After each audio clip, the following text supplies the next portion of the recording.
Honourable members, prayers. Almighty God, we humbly beseech thee to look with favour on this Parliament of the Republic of Ghana. Grant that it may perform its high duty as in thy sight. Give divine guidance to the President of the Republic.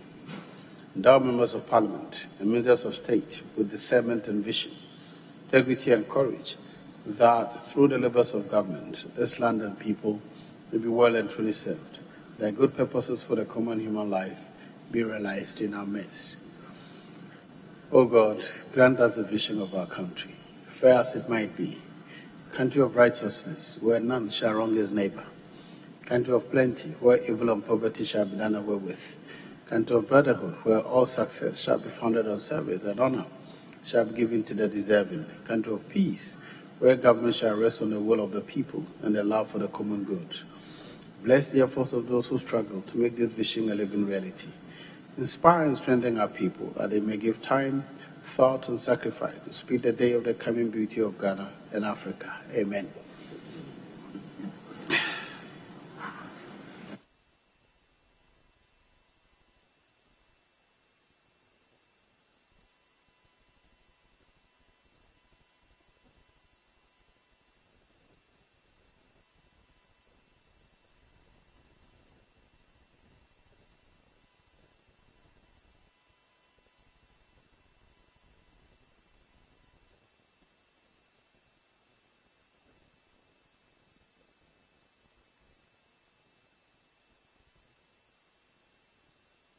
Honourable members, we'll proceed with the correction of votes and proceedings.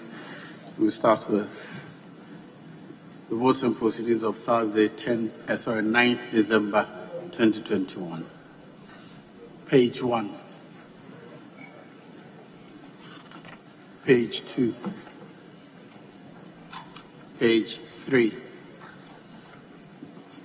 page 4, page 5, page 6, page 7, page 8, page 9. Yes, no member for Medina or Adenta. Thank you, Mr. Speaker. Mr. Speaker, on page 8, Honorable item numbered 4, Akando Abnam Minta, was present in the House yesterday, but he's been marked absent. It's in a committee meeting. Very well. Thank you, Mr. Speaker. The table office will take note and effect the correction. Page 10, page 11, page 12, page 13,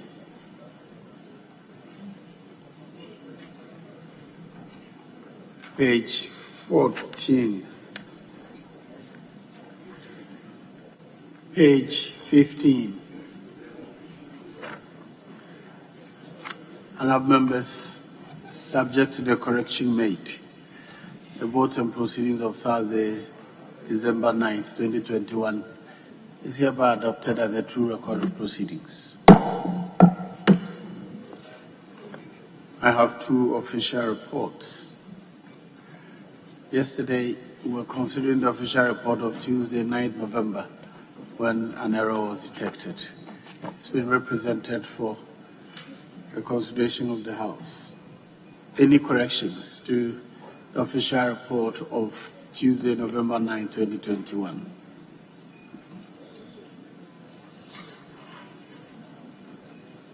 In the absence of any corrections, the official report of Tuesday, 9 November 2021 is hereby adopted as a true record of proceedings. The official report of Wednesday, November 10th, 2021 is next.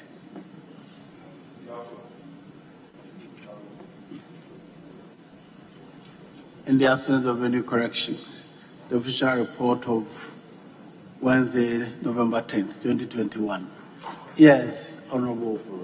Thank you, Mr. Speaker. Mr. Speaker, unfortunately, we don't have copies of the official report. And if care is not taken, we may adopt it and later identify certain corrections. So if you flag that one so that we go to the next item, and later when copies are given, we can correct. Does anybody have a copy? Very well. In that case, with the fair consideration of the official report of Wednesday, November 10th.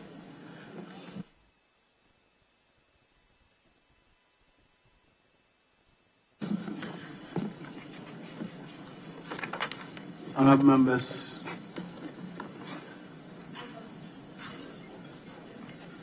we shall now consider the business statement for the 8th week to be presented by Chairman of the Business Committee. Yes, Honourable Leader. Speaker, permits me to come under Order 53 to seek your kind support via the order of business for us to rather take item 14, 16, 18, 20, 23, item 14 on page, 14, 16, 18, 20, and 22. Yes, Honourable Leader. Mr. Speaker, it's in your bosom. You can vary the order of business. I understand that it was for you to put questions on those matters. Thank you. Can you repeat the specific item? Speaker, we're starting from item 14 on page 14 is the first one, and item 16 on page 16, item 18 on page 17, item 20 on page 19,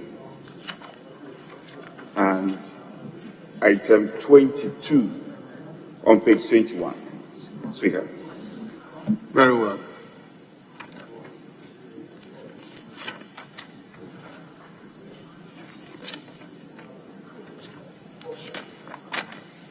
Honourable members, item 14. So the business statement is hereby varied for yes.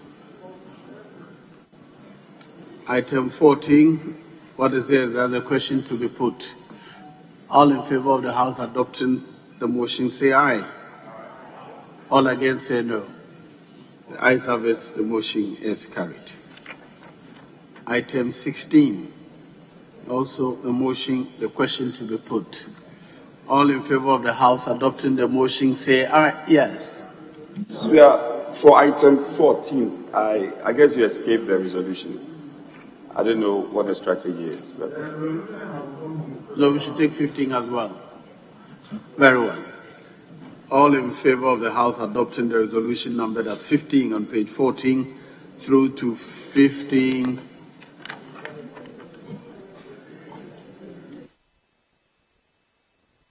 Yes.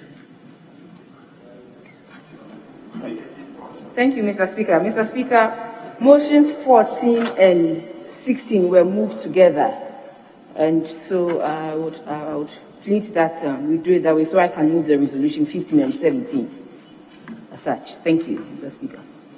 In that case, let me put the question on motion 16. Then we can take the resolutions 16 and 18 together. So, motion 16 on page 16. All in favor of the House adopting the motion say aye. All against say no. The ayes have it, the motion is adopted.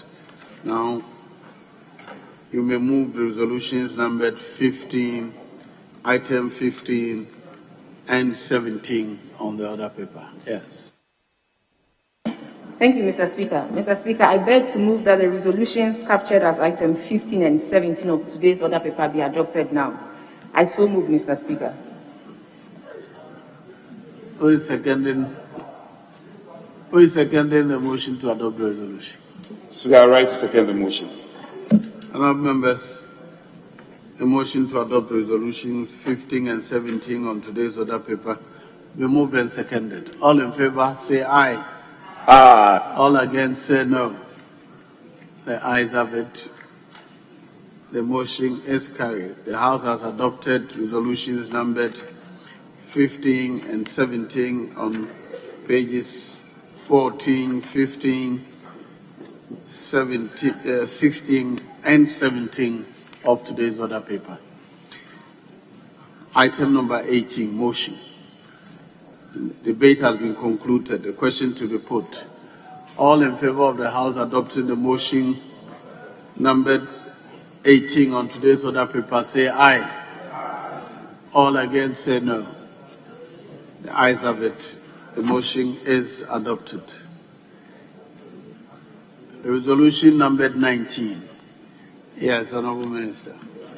Mr. Speaker, I beg to move that the resolution captured as 19 on today's order paper be adopted now. I so move, Mr. Speaker. Yes, Leader. Mr. Speaker, I beg to second the motion for the adoption of the resolution.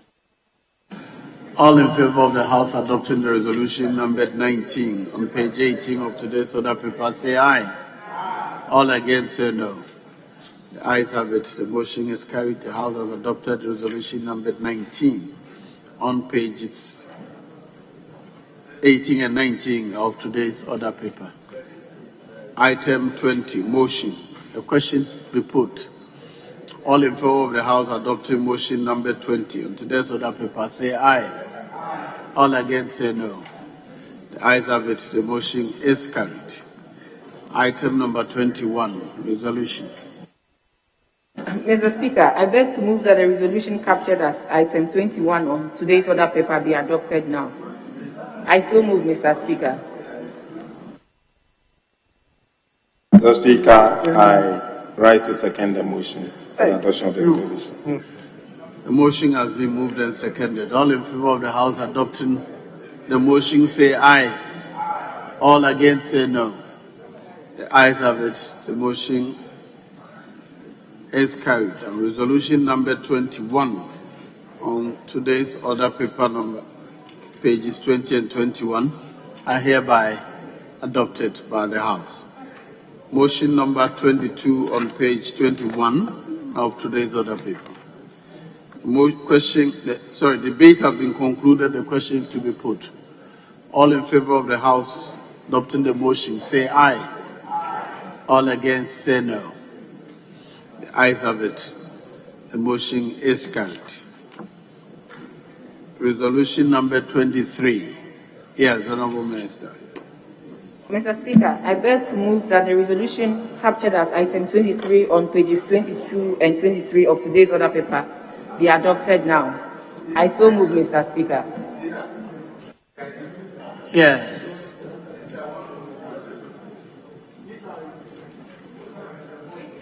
Resolution number 23 on page 22. The question on 22 was put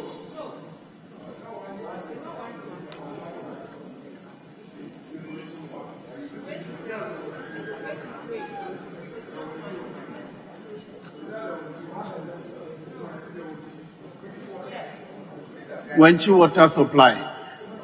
Mr. Speaker, for Wenchi, I rise to second the motion for the adoption of the resolution. Everybody knows where his bread is buttered. Now, all in favour of the House adopting resolution number 23 on page 22 of today's order paper say aye. All against say no. The ayes have it. The motion number 23 on page 22 of today's order paper is hereby adopted by the House.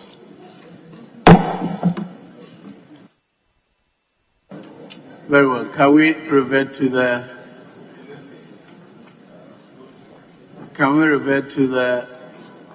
business statement? Indeed, Speaker, yes. We should revert to the business statement now. Very well. Honorable Vice Chairman of the Business Committee.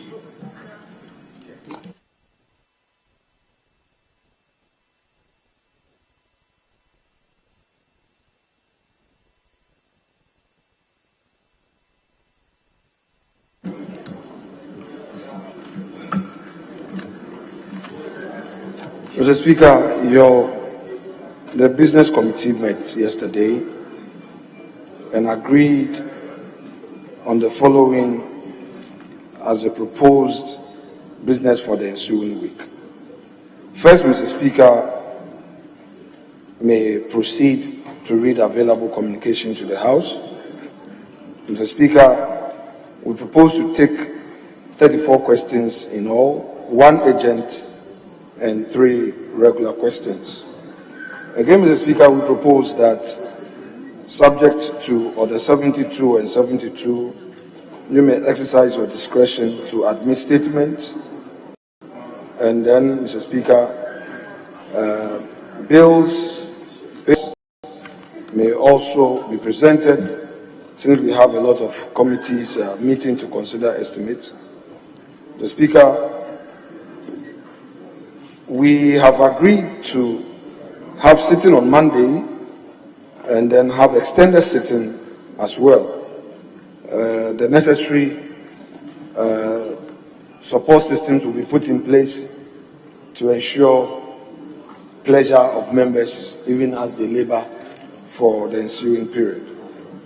The Speaker, we propose to adjourn the House Synod on the 17th of December. Mr. Speaker, but having regard to the exigencies of the time, we are looking at possibly Tuesday, 21st of December. Mr. Speaker, I have attached the order in which the business of the ensuing week is to proceed, and I believe that all members have been put on notice since same has been circulated. Mr. Speaker, I accordingly submit that this business committee's report be adopted by the House in accordance with Standing Order 162. Mr. Speaker, thank you so much. Yes, honorable members, the report is for the consideration of the House. Yes, honorable. Thank you, Mr. Speaker. Mr. Speaker, yes, I'm a member of the Business Committee, but I still want the House to keep its original timetable of rising on the 17th, so that we work towards that. If we get to 17th and we are having challenges, it will be apparently clear to all of us that we cannot rise on the 17th. But the moment we begin to make room, obviously the tendency to relax and hoping that we still have some days is very high.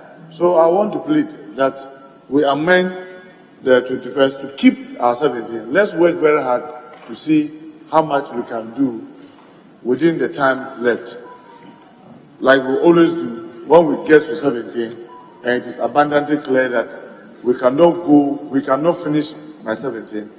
We will then try to do the necessary. So I want to urge the leader to do well to amend the business statement, and let us just concentrate on the week ending 17 and hoping that we will rise on the 17th of December. Having said that, Mr. Speaker, I want to also urge the leadership of both sides, and especially the majority side, to get the chairpersons to expedite actions on the estimates that are before them, so that come Monday, we will not come and we still have so many of the committees still meeting not finishing their estimate. Even if it requires that the majority side make some additional provisions for committees to be able to use the weekend to try and see how fast we can go with the estimate. That will be most useful. So I will urge the acting majority leader to look at whatever it may take to support committees to be able to sit over the weekend. So I come Monday, we'll start earnestly taking the reports on the floor to rise on the 17th. It's been a very long meeting, and it will be very disappointing if we are not able to rise on the 17th and have to still extend them. So with this comment, Mr. Speaker, I hope the majority, acting majority leader or the deputy majority leader will take steps to ensure that this field, the 17th day, and then the committees working are taken very seriously so that we can make some serious progress when we assemble on Monday. Thank you very much, Mr. Speaker. Yes. Mr. Speaker, thank you very much. Is that Honorable Sanjay? Yes, please. Okay, all right. On the front page of the business statement, among the ministers scheduled to answer questions excludes the Minister for Lands and Natural Resources. But if you go to the last page, he's billed to answer questions on Friday.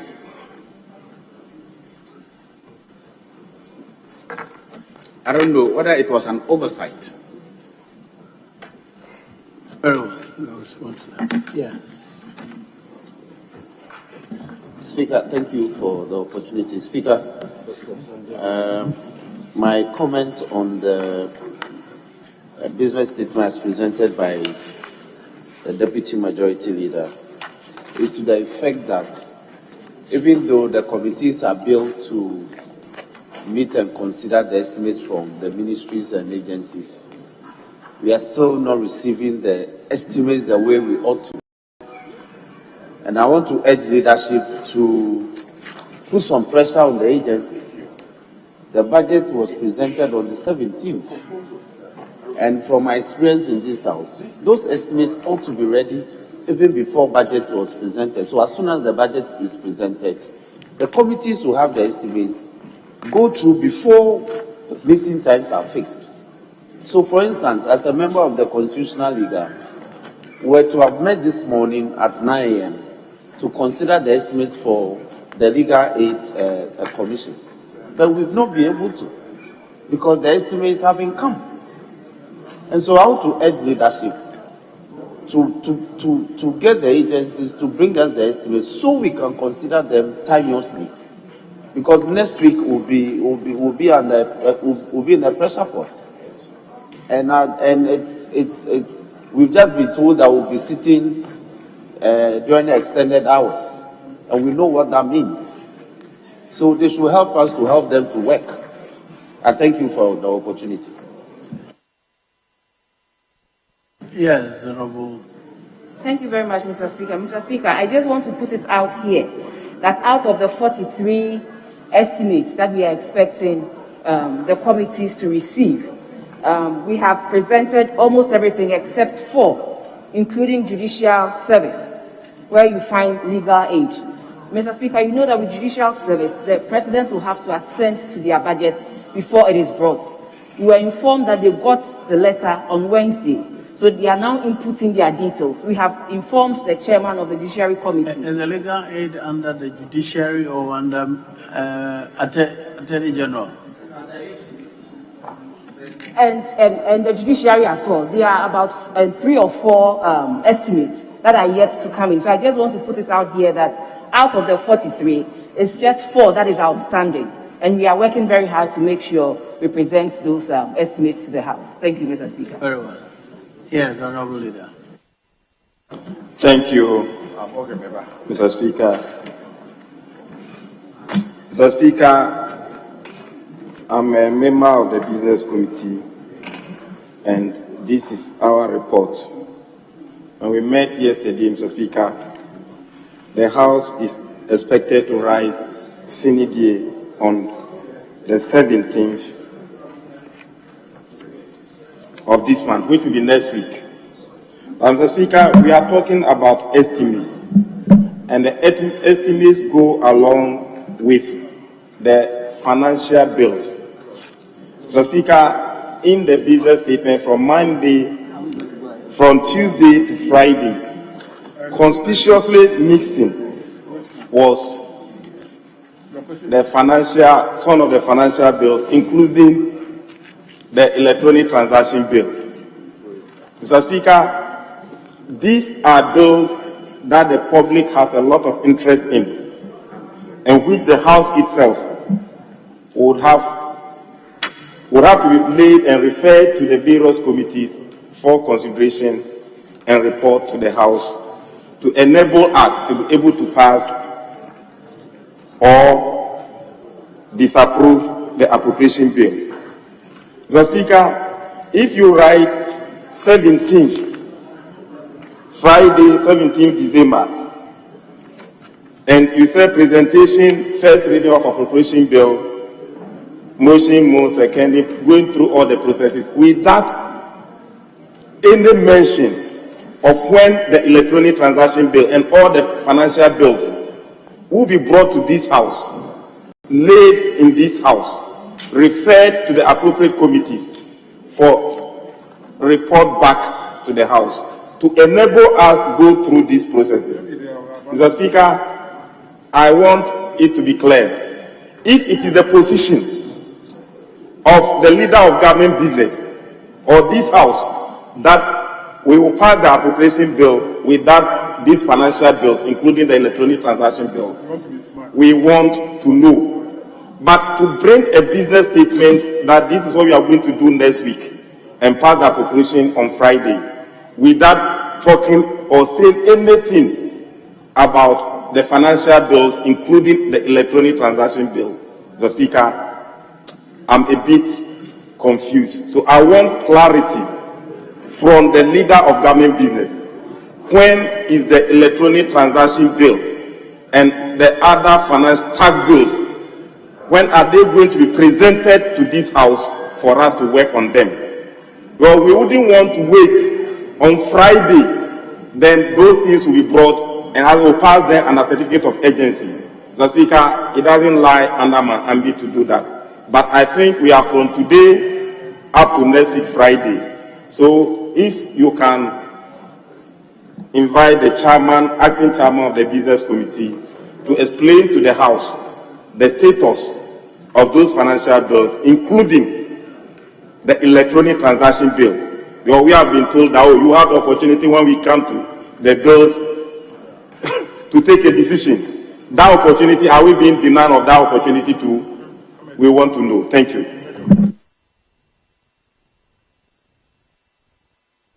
Very well, leader. You may now respond.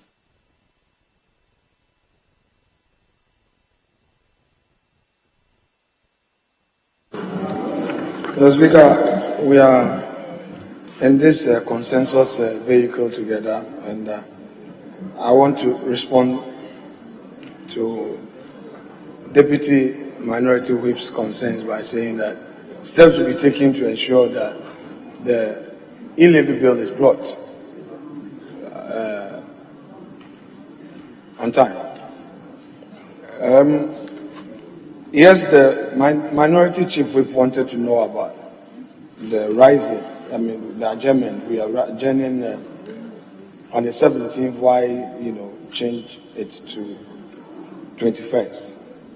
I want to assure him that we've discussed these things, and even ministers have been whipped to make time for committee sittings in the mornings.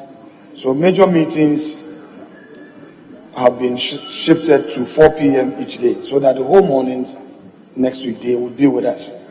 Even today, cabinet time has shifted to 4 p.m.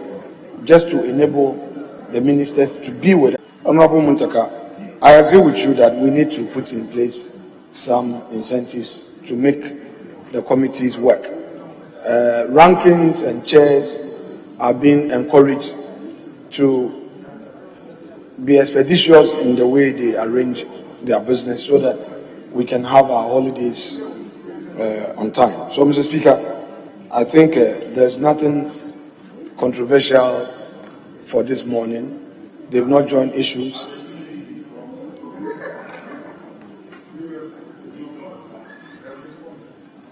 Mr. Speaker, you may proceed with the adoption of this report. I thank you, sir. Speaker, I asked whether the e-levy has been dropped, and he has not clarified that.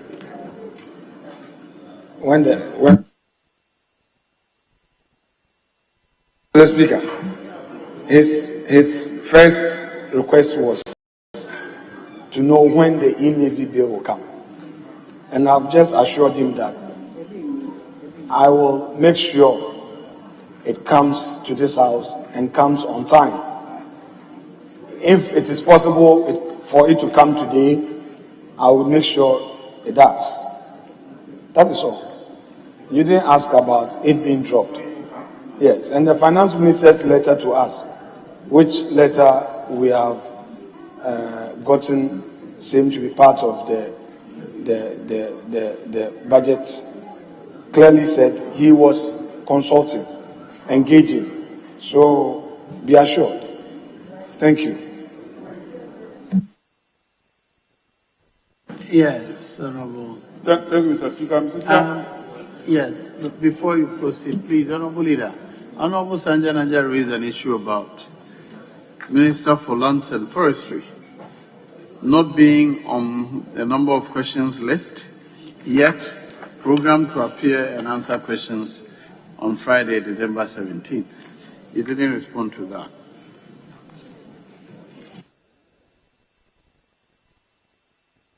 Yeah. Thank you, Mr. Speaker. Mr. Speaker, the Deputy Majority Leader, in answer to Honorable Ahmed's question, is that he will ensure or make sure that the e-levy bill is brought to the House or introduced. So, Speaker, why is it not captured as part of the business statement for next week? The business statement gives us an indication of what we're going to consider from Monday to Friday.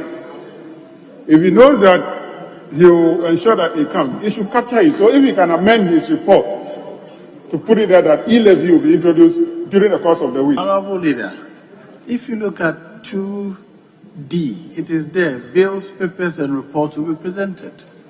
Will it not come in the form of a bill? Mr. Speaker, I know. Why is it that the appropriation bill is captured on the last page, if it's also part of bills? So it should just show it. I wonder why suddenly we want to change everything and introduce new things as if the House.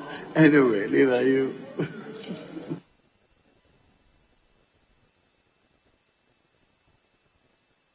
Mr. Speaker, yesterday he was present at the business committee, and we gave him the drafts.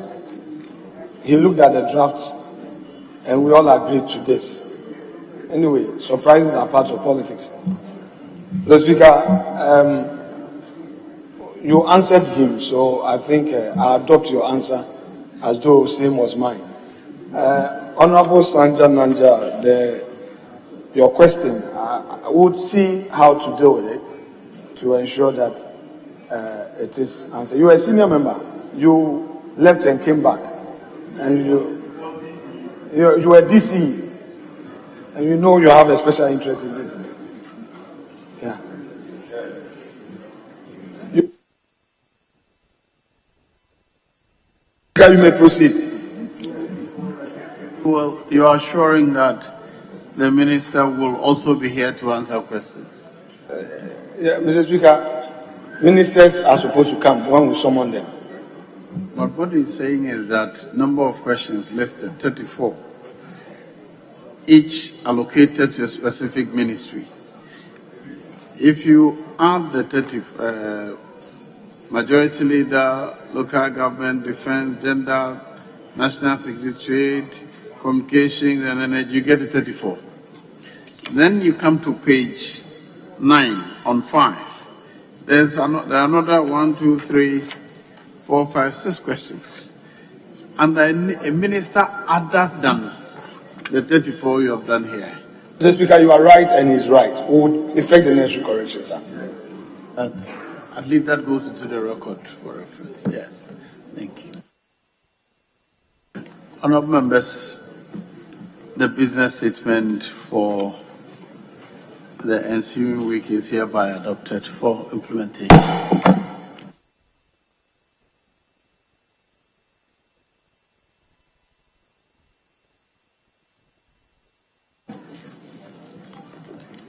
Item number 6, questions. Yes, Honorable Leader.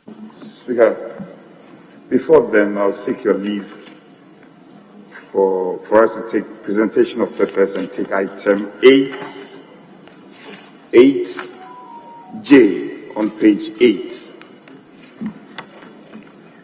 8J, page 8.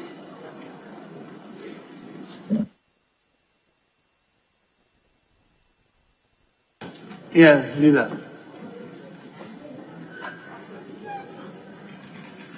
Honorable Minority Leadership, do you have any objection to that?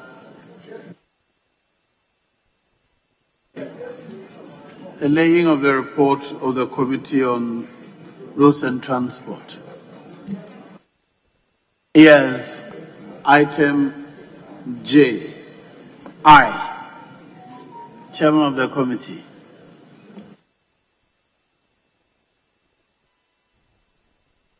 Report of the Committee on Roads and Transport on the annual budget estimates of the Ministry of Railways Development for the year ending 31st December 2022.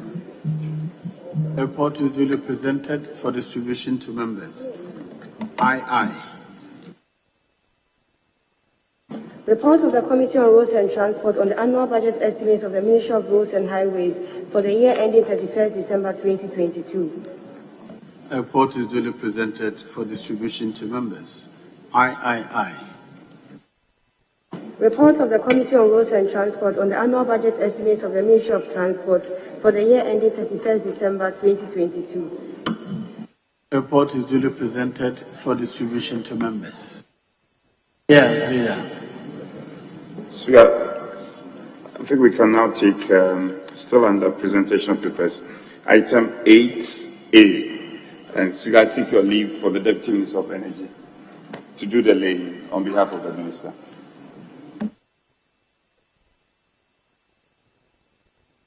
A by the Minister for Energy. Okay, Honorable Deputy Minister.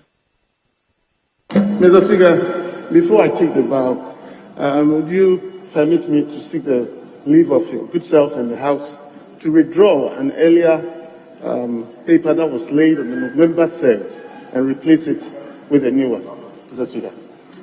Yes, Honorable Leaders wants to withdraw an earlier paper laid before he lays a new one. Very well. Leave granted. Yes. Now you may lay the new one.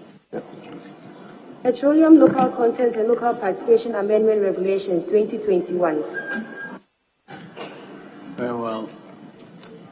The paper is duly presented. It's referred to the Committee on Subsidiary Legislation report. Yes, Leader. Speaker, we should go on to 9A on page 13 to be laid by the Minister responsible for employment and labor relations. 9A, page 13. Very well. Presentation on first reading, the National Pensions Amendment Bill by the Minister for Employment and yes, no. An act to amend the National Pensions Act 2008, Act 766, to exclude the police service, the immigration service, the prison service, the security and intelligence agencies, and the Ghana National Fire Service from the unification of pensions. Honourable members, the bill is presented and read the first time and referred to the Committee on Employment, Social Welfare and State Enterprises for consideration and report. Yes, Leader. Speaker, we are grateful. We can now go on to item 6. Very well. Item 6, questions to be answered by the Minister for Roads and Highways. Honourable Minister, you may take your seat now.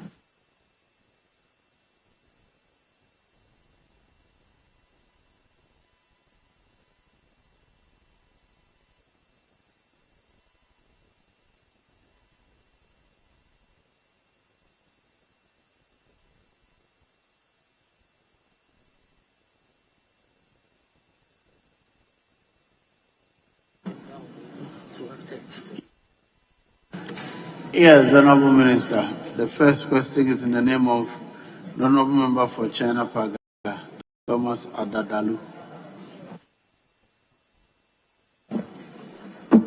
Thank you, Mr. Speaker. I rise to ask the Minister for Roads and Highways when the contractor working on the China Trunk Road will resume work and complete works on the road. Yes, Honorable Minister.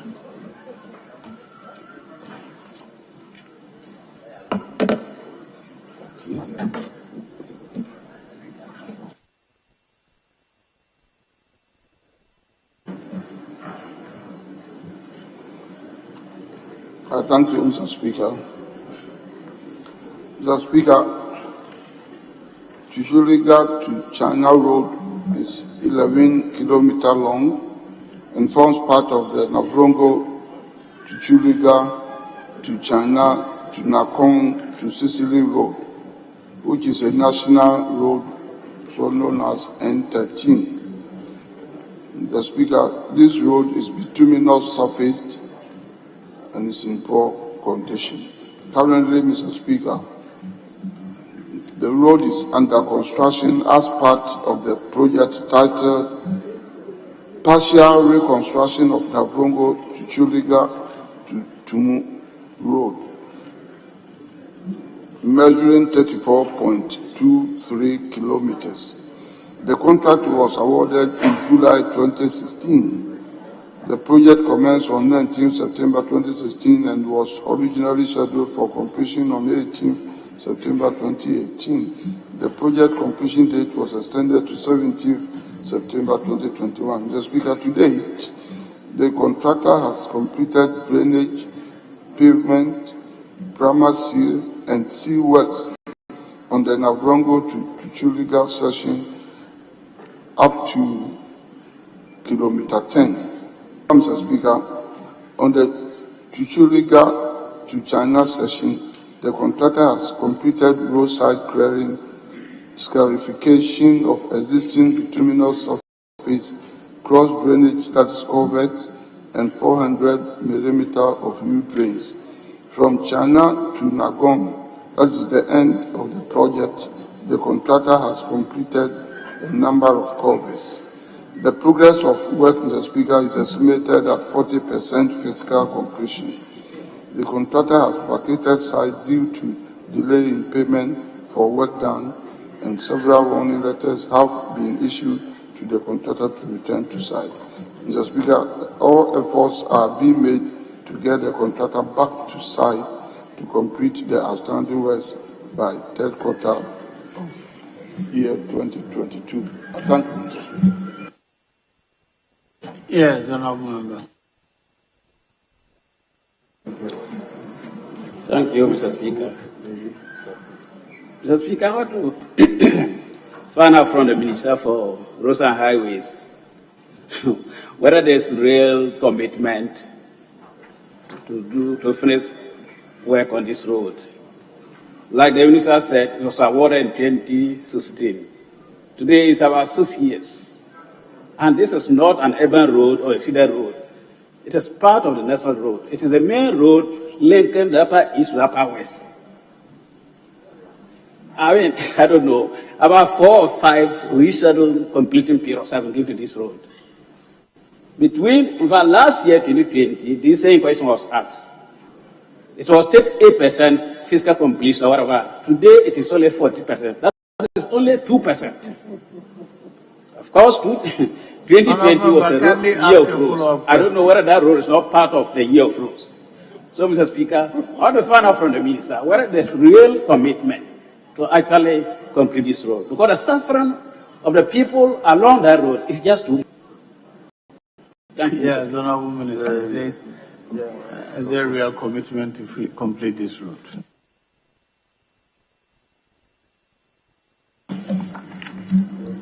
Mr. Speaker, thank you. Mr. Speaker, there is rare commitment on the part of government to complete every road in every part of the country, including this particular road. Yes, Mr. Speaker, there are challenges, and as we overcome the challenges, the work will be completed. So there's real commitment, Mr. Speaker. Yes, Honorable Member. Mr. Speaker, thanks. I want to thank the Minister for the response. But my worry is it possible to know when the contractor at least will be paid for the work done, so that he can come back and do some work, so that at least it will lessen the burden on the people? Thank you. Yes, Honorable Minister. Says, when will you pay the contractor?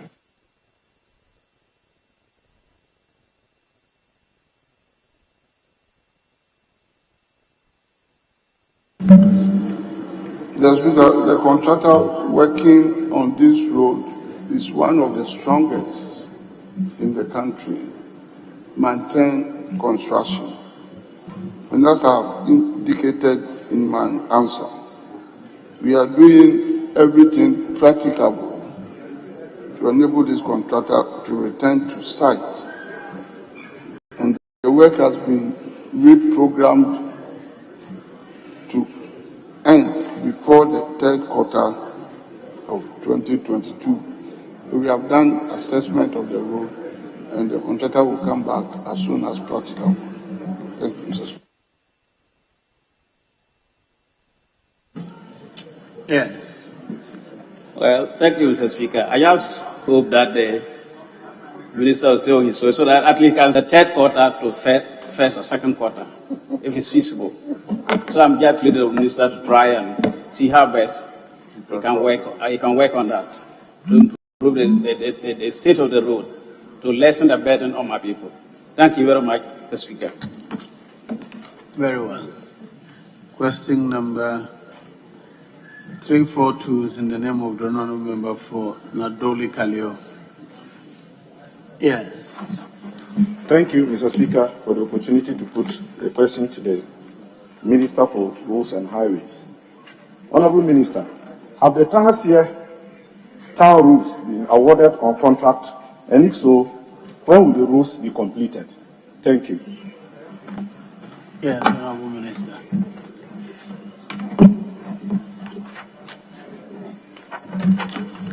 I thank you, Mr. Speaker. Mr. Speaker, Tangasi is one of the major towns located in the Nadori-Kalio district of the Upper West region. The network of feeder roads identified within the town is 3.5 kilometers and in poor condition. Currently, Mr. Speaker, a contract for the upgrading of Tangasi town roads was awarded under the project titled Bitumen Surfacing of Tangasi Yiziri Feeder Road, also measuring 3.5 kilometers. Mr. Speaker, the contract agreement, however, is yet to be signed, after which the contractor will be given possession of site to commence work.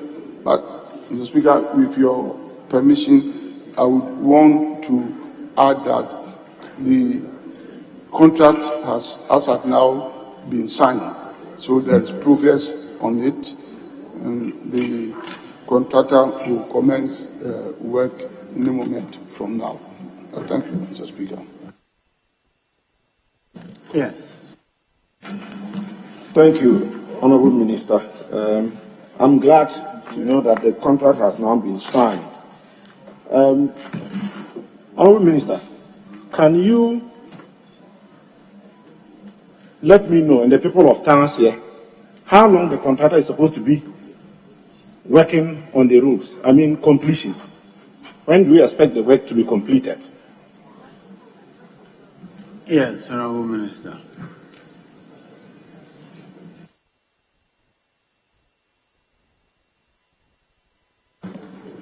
Thank you, Mr. Speaker. Mr. Speaker, the contractor selected for this road is quite good, with the right capacity, and the name of the contractor is Bar Insing Limited. Bar Insing Limited. And this is internal roads measuring only 3.5 kilometers, and it should be done within 12 months. So, depending upon the time the contractor moves to start work, within 12 months, all things being equal, this road should be completed. Thank you, Mr. Speaker. Yes. Thank you, Mr. Speaker, and thank you, Honourable Minister. I have no further questions. Thank you. Thank you. Question number 343 is the name of the Honourable Member from Law, Richard Kwame Sefe. Thank you, Mr. Speaker. I would like to ask the Minister for Roads and Highways when repair works on the Atoko to Anyangi Road will be done. Thank you. Yes, Honourable Minister.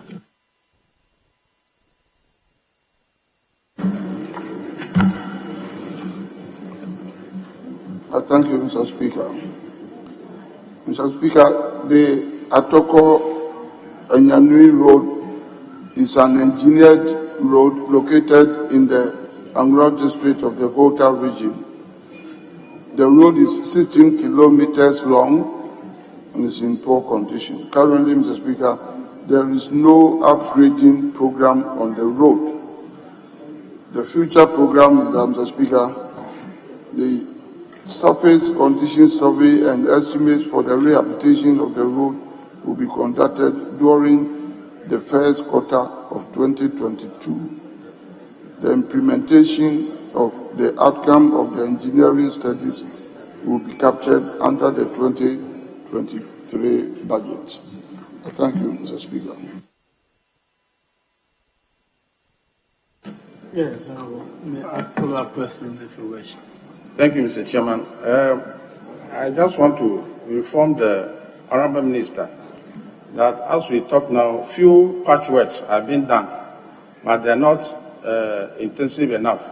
So I'm happy he said this project will be captured under the 2022-23 budget. So I'm grateful. Thank you. Very well. Question number 345.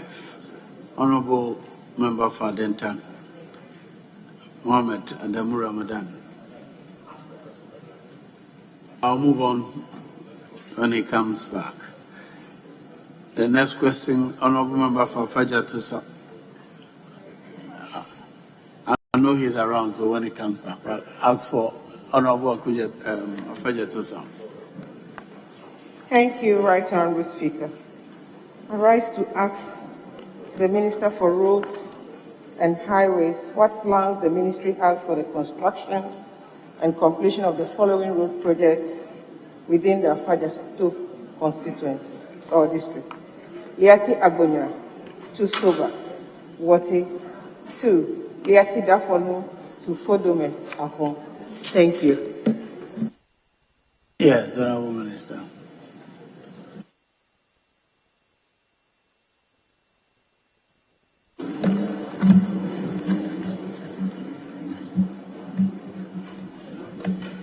Thank you, Mr. Speaker. Mr. Speaker, the Liate Agonga to Soba to Oti Road is part of the Liate Agonya Soba Oti Fodomi Azor Feeder Road, measuring 17.2 kilometers. Mr. Speaker, the Liate Agonya to Oti section is 9.8 kilometers and is partially engineered with gravel surface and is in fair condition, while the Wote to Fodome Azor, measuring 7.4 kilometers, is also partially engineered with earth surface and is in poor condition. Currently, Mr. Speaker, contract for the upgrading of the Ate Abumia to Fodome Azor Road and other feeder roads constitute the phase 1, measuring 9.8 kilometers, was awarded on 21st December 2020 under Cocoa Board funding. Works commenced on 3rd March 2021 for completion on 2nd February 2022. This phase includes Soba to Dafonu, which measures 2.3 kilometers. The contractor has executed 12.1 kilometers of vegetation clearing cut to formation level and construction of 4,000 millimeters of concrete drains, which constitute 20% of physical achievement. The contractor has, however, vacated site without authorization. Currently, Mr. Speaker, while considering the future program, the contractor will be issued with a warning letter to reactivate site, following which his progress will be monitored under the appropriate clause of the conditions of contract to determine the next future of the contracts. Diate Dafonu to Fodomi Azor. Mr. Speaker, this is a feeder road and is part of the Diate Agomna Sobao to Wote to Fodome Azor, which is 17.2 kilometers. This second section is 9.7 kilometers, stretching from Wote to Fodome Azor. It is partially engineered and is in poor condition. Currently, Mr. Speaker, contract for the upgrading of the road was awarded also under Cocoa Board funding and commenced on 3rd November 2020 and was scheduled for completion on 2nd November 2021. The works under the contract were practically completed on 1st September 2021. The contract is therefore in the deferred liability period of 12 months. I thank you, Mr. Speaker. Yes, Honorable. Thank you, Right Honorable Speaker. I rise to ask the Minister when the warning letter will be issued to the contractor. And two, if the, okay. Yes, Honorable Minister. Question was, when will you issue the warning letter to the contractor? Is that right?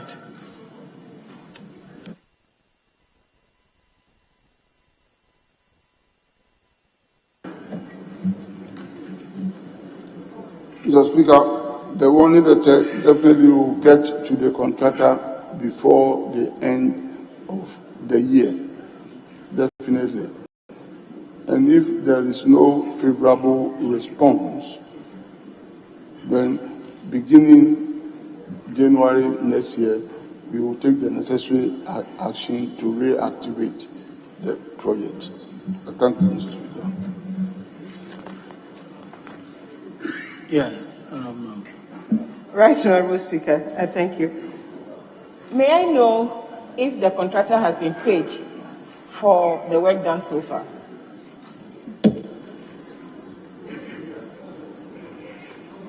Honorable Minister, do you owe the contractor?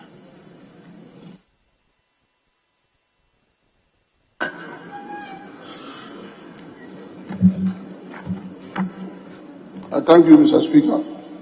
Mr. Speaker, the contractor is Michels C&F Company, and as I indicated in my answer, this comes under Cocoa Board funding, and the contract sum is 26.3 million Ghana cedis.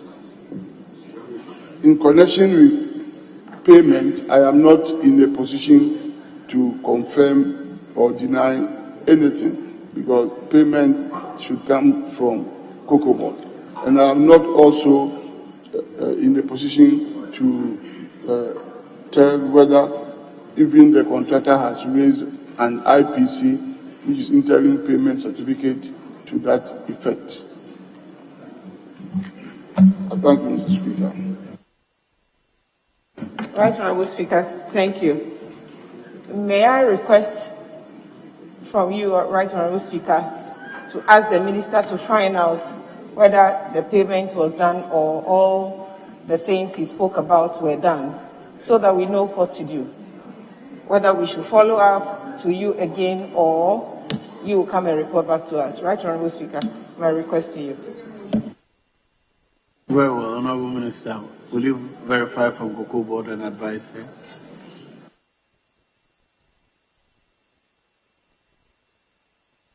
Thank you, Mr. Speaker.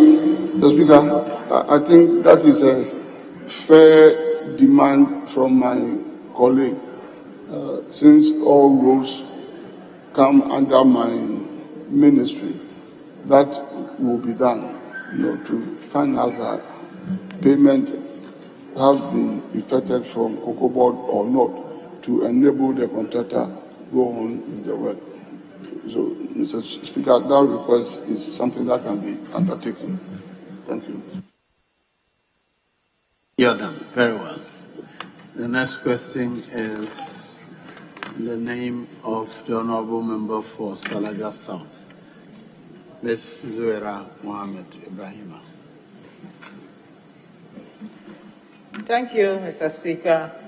Mr. Speaker, I rise to ask the Minister for Roads and Highways when the Salaga to Tamale Road will be completed to facilitate comfortable and safe travel for the people of Salaga. Thank you, Mr. Speaker. Yes, Honourable Minister.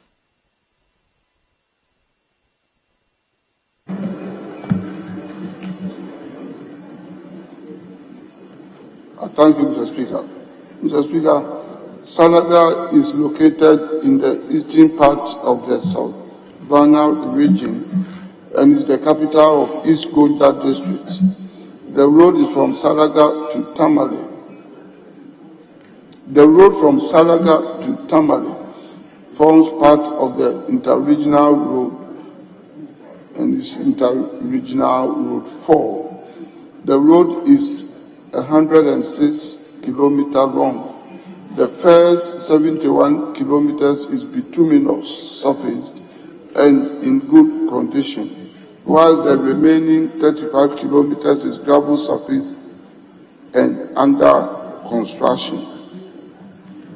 Mr. Speaker, currently the 35-kilometer gravel section of the Salaga to Tamale Road is being constructed to bituminous surface under 2 separate contracts.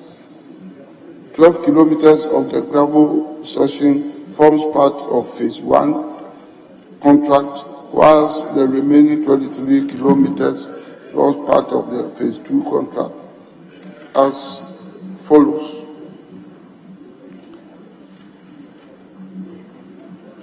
Mr. Speaker, the Phase 1 contract, that is the upgrading of Tamale to Salaga Road, and as aforementioned, the length is 32 kilometers.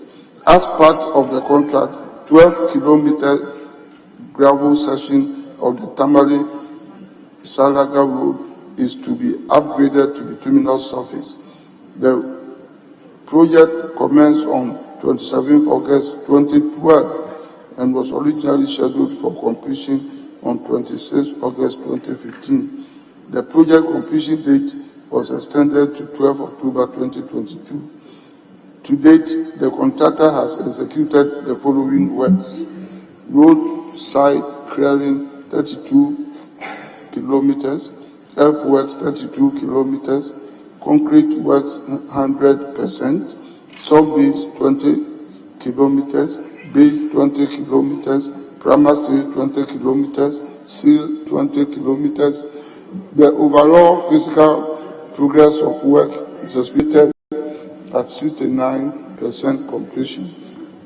The contractor's presence on site and progress of work has been erratic due to delay in payment for work done.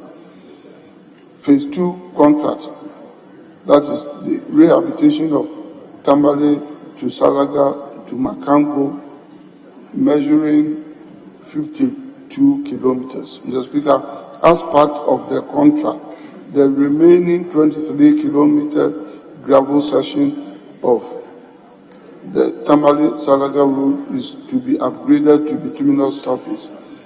The project commenced on 21st January 2021 and scheduled for completion on 20th January 2023.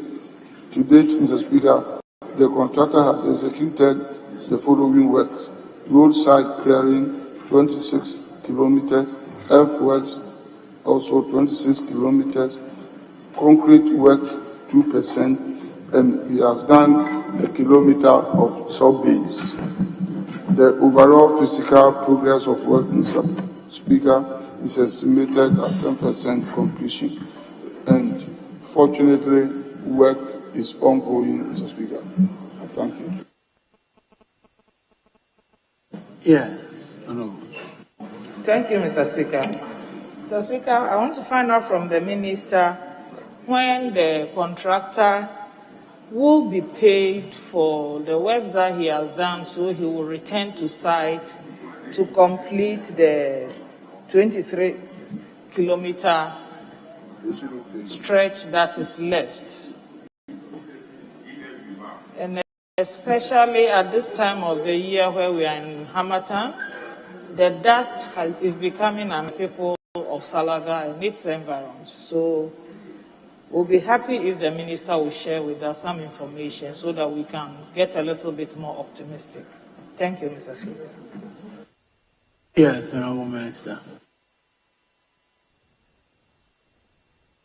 Thank you, Mr. Speaker. Mr. Speaker, I share the sentiments of my dear colleague, and government is anxious and determined to pay all contractors around the country so that we could go ahead in executing all contracts awarded to them. And government has been making great strides in this effort. That's why efforts are being made to raise money. Honourable Minister, kindly hold. Thank you, Mr. Speaker. The second Deputy Speaker to take the chair. You may continue with your answer if you are not done. So if you are not done, continue. You are just taking over from me.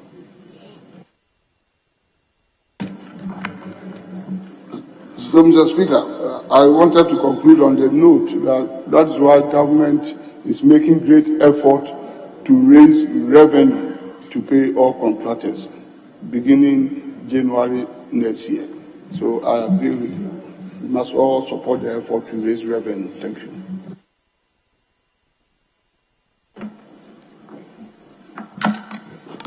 Yes. Member for Salaga, supplementary question. Yes. Okay. Thank you. Thank you very much, Mr. Speaker. Mr. Speaker, I think the people of Salaga don't have to be saddled or burdened with the 1.75 after inhaling so much dust. If government doesn't do something expeditiously, they might not be around when the 1.75 kicks in. So this is a matter of urgency, and I really want the minister to be able to tell us concretely what government is going to do to make sure that this road project is completed. Thank you, Mr. Speaker. Yes, this one doesn't call for the minister to answer. Honourable member. It does, Mr. Speaker. It does. I didn't see the question. The minister says we must support the e-levy so that government can raise funds and in order to be able to pay the contractors to complete these projects. This project, if you look at the minister's answer, has been around for almost 10 years now and is creating a lot of discomfort for the people. So, my dear sister, the question is what? When will the contractor be paid so he will return to site and complete the construction? They don't have to wait for e-levy. Yes, Honourable Minister, when will the contractor be paid?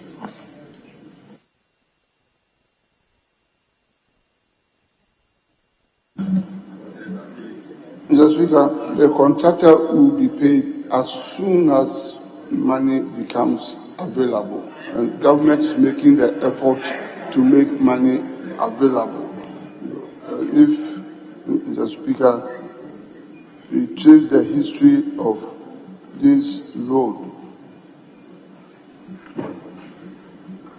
the commencement was as far back as 2012. It means it has had a checkered history. It has suffered payment difficulties. Right from 2012, to pay as soon as money made available. Very well. So we move to question number 50 on page 4. And the question stands in the name of a member for Manson Kwanta, Honorable George Kwabena. Honorable member, the minister is waiting for your question. Thank you, Mr. Speaker, for the opportunity given me to rise to ask the Honorable Minister of Roads and Highways the question concerning the roads in Mount constituency, 1 from Wiasu to Antwerp, 2 Mosiasu to Muniso, 3 Pechino 2 to Antwerp, 4 Asaman to Agreisum, and then Akropon to cover that, and the last one Pechino 2 Township, which has been on contract and the work on the roads are stalled. Thank you, Mr. Speaker. Yes, Honorable Minister.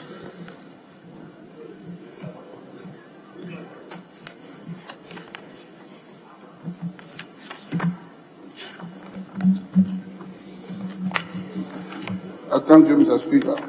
Mr. Speaker, the we also Antwerp Road forms part of the regional road known as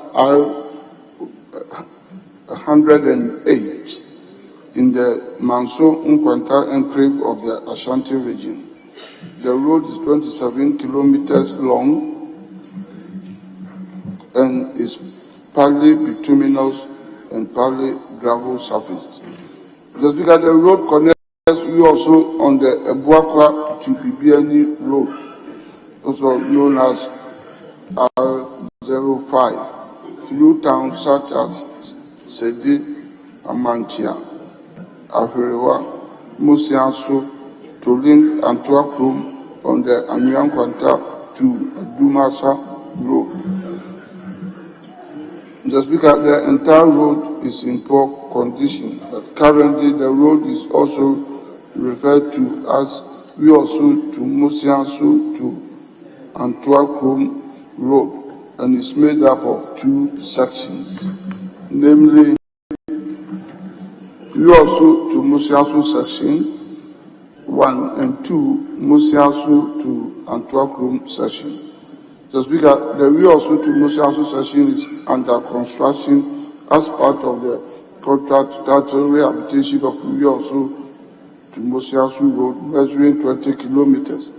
The project commenced on 4th July 2019 and was scheduled for completion on 3rd July 2021, which has since elapsed.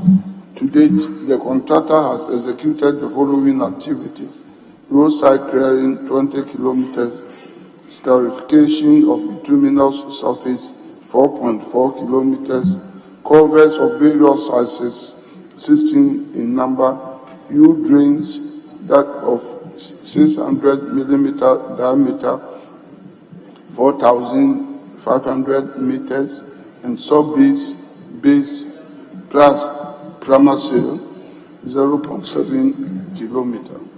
The physical progress of work is estimated at 86% completion. Mr. Speaker, the contractor has vacated site due to delay in payment for work done. Warning letters have been issued to the contractor to return to site to continue with the execution of the works. Because there is no major rehabilitation program on the Musiansu and Antwerp section of the road, except routine maintenance. A future program is that, Mr. Speaker, efforts are being made to get the contractor back to site to complete the outstanding works on the Uoso-Mosiaso section.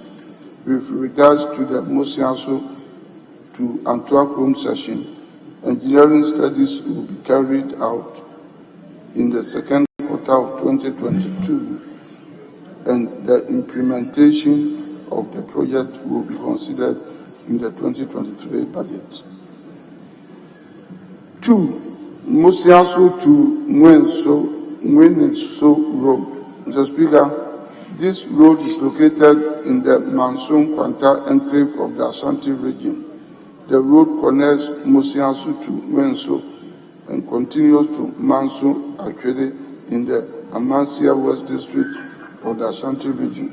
The road is gravel surface and is in poor condition. Currently, Mr. Speaker, the road is under construction as part of the contractor upgrading of Trabuom to Mweneso number 1 to Mosiaso to Manso Akwede Road.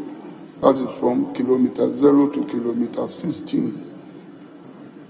The project commenced on 4 July 2019 and was scheduled for completion on 3 July 2021, which has since elapsed.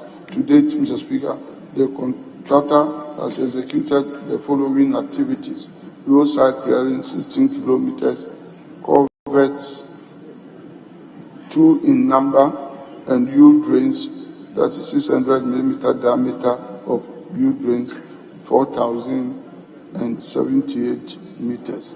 Mr. Speaker, the physical progress of work is estimated at 26% completion. Work has stalled due to delayed payment for work done. The future program, Mr. Speaker, is that efforts are being made to get the contractor back to site to complete the outstanding works. 3. Pechi number 2 to Antwerp Rome Road.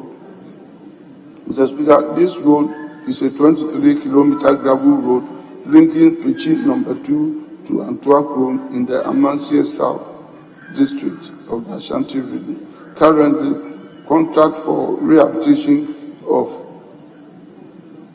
this feeder road was awarded for commencement on 28th of April 2018 and projected for completion on 28th April 2019. The rehabilitation was considered as phase 1, which included works up to sub-base level. It was intended that after successful completion of the first phase, phase 2, which includes primary seal and final seal, will commence. The contractor completed the first phase up to 80% physical completion on abandoned site due to delay in payment of work done. Mr. Speaker, the future program is that due to the excessive delay in completion of the works, the Department of Feeder Roads is initiating the necessary contractual procedure to terminate the contract. 4. Esaman to Agroyesum Road.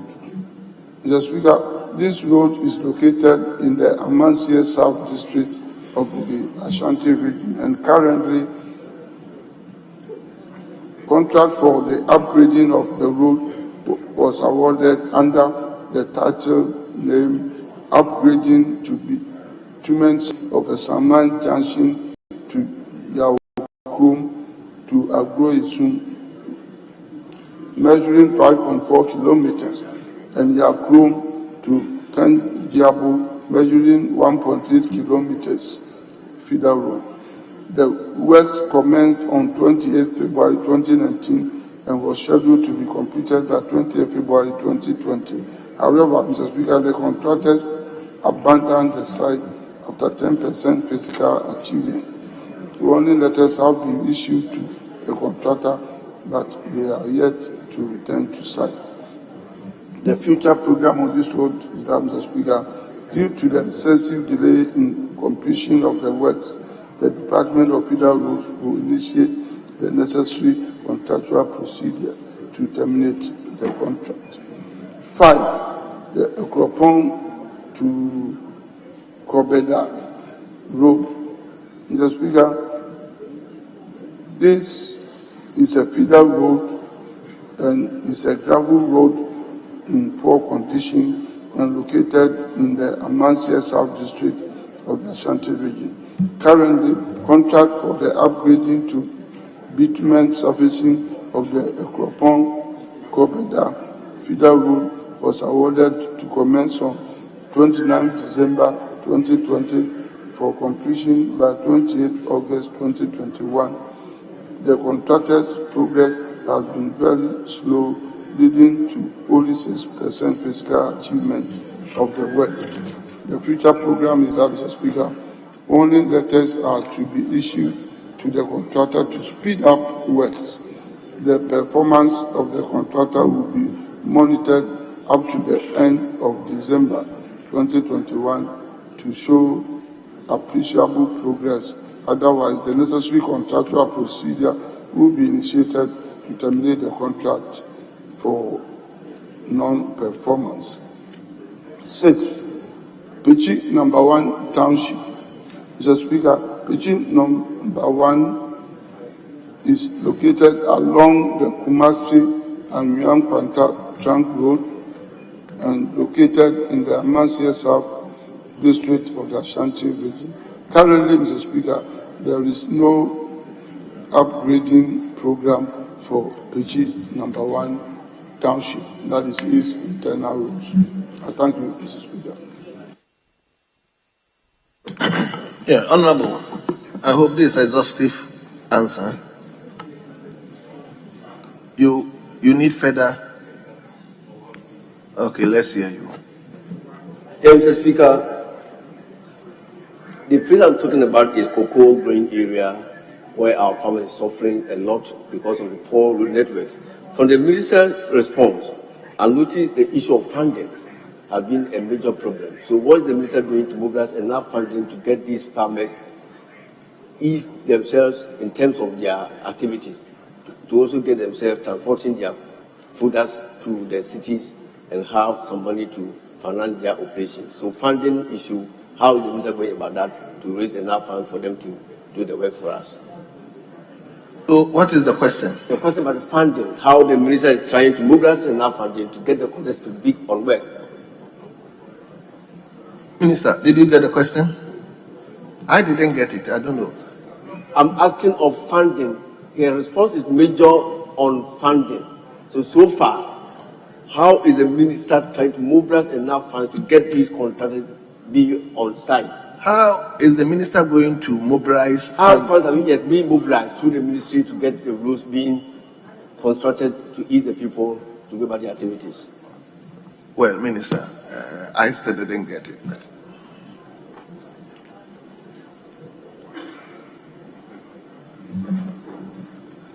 I thank you, Mr. Speaker.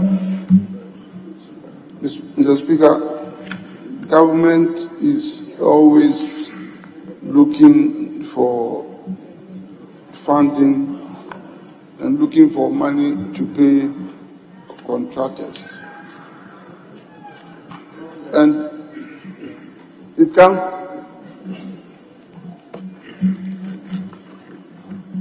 Mr. Speaker, roads are in Ghana, and as Ghanaians, and as is done everywhere in the world, we must be prepared to contribute to pay the cost of road construction. And all monies available to government come from taxation.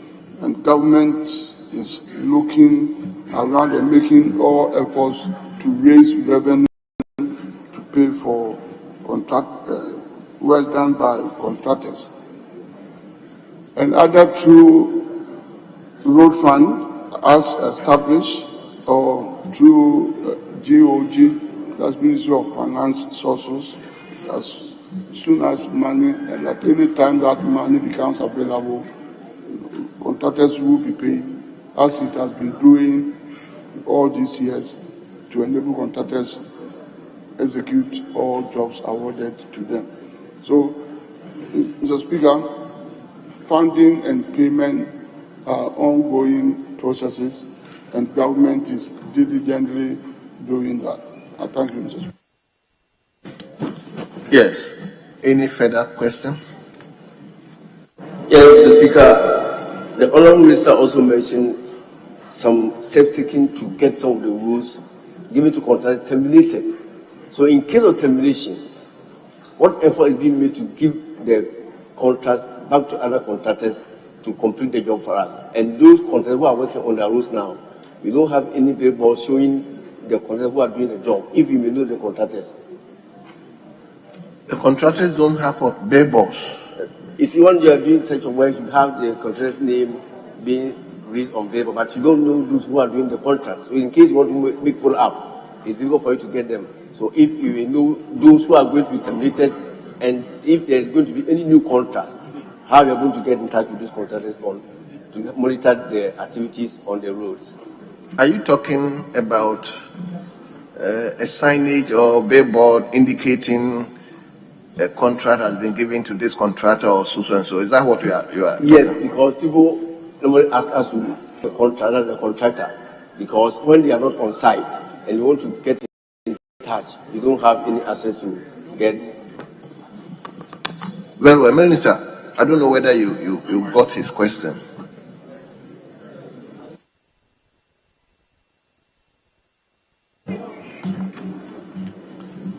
I thank you, Mr. Speaker. Mr. Speaker, this has been a normal practice. In most cases, any contractor undertaking construction of any job mounts a signboard. Of course, we have not been seriously enforcing it of late, but it could be enforced, but this is being done in most project sites. So I don't know whether if this particular rule is not there, and it can be checked. I thank you, Mr. Speaker. Very well. This is a specific question to the constituency. I'm not even going to allow Honorable Deputy Minister for Agri to also ask questions. I know they share a common boundary. We move to question number 611, and that question stands the name of the Deputy Minority Leader, Member for Katy North, Honorable James Uche Abedi. Honorable. Thank you, Mr. Speaker. The Minister is here. So I rise to ask the Minister for Roads and Highways, when the contractor working on Agove Junction to Tajawu Road will resume work to sites to complete work after leaving site in 2017 as a result of the ministerial directive to road contractors to leave site. Thank you, Mr. Speaker. yes, Honorable Minister.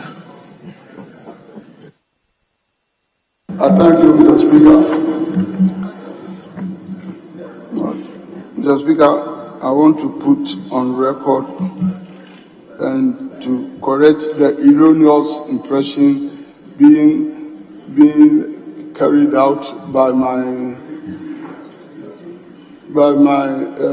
honorable deputy leader and my good friend. Mr. Speaker, it's never true that any contractor was asked to stop work by a minister.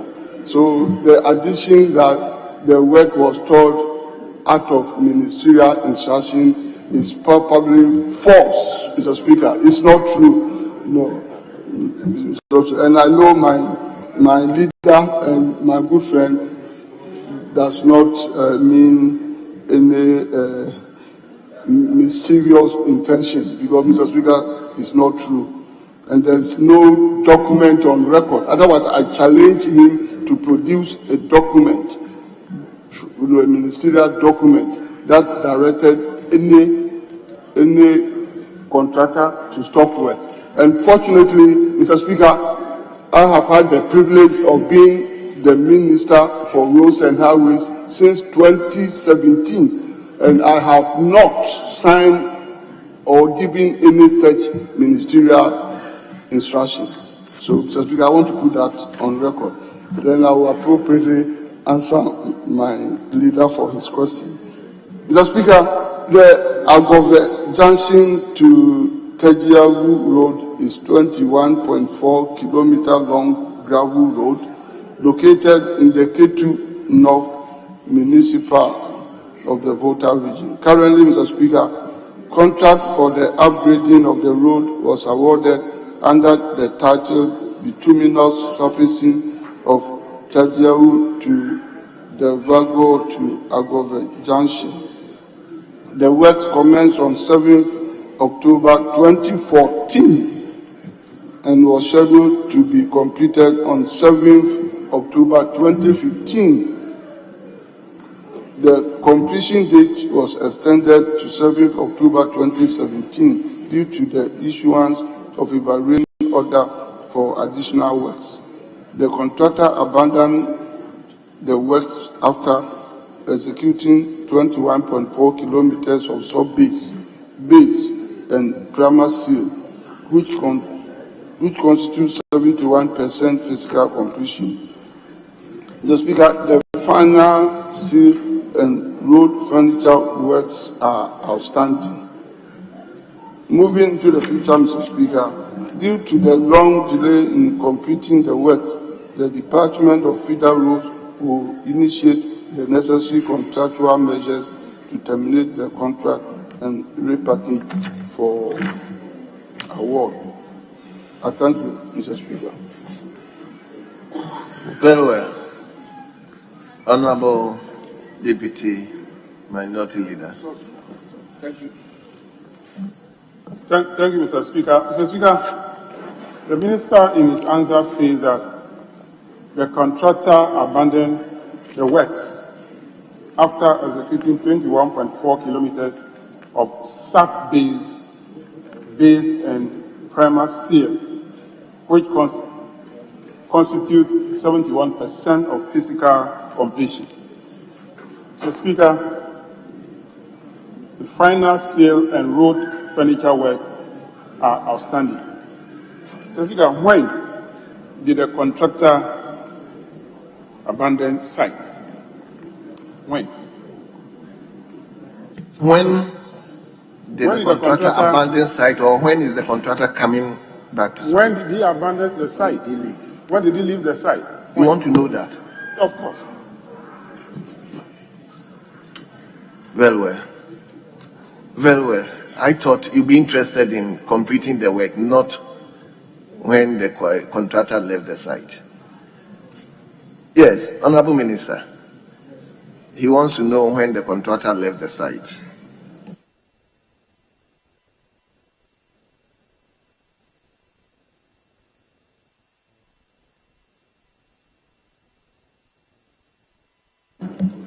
Mr. Speaker, my answer indicated that the contract was awarded in 2014, expected to be completed in 2015, but the completion date was extended to 2017.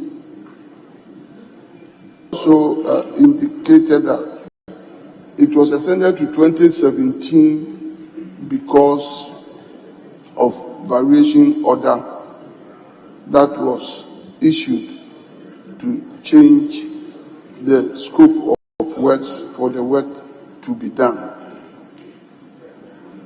And I said the contractor executed works up to 21.4 kilometers. So the contractor abandoned site somewhere around 2018. Thank you. Very well.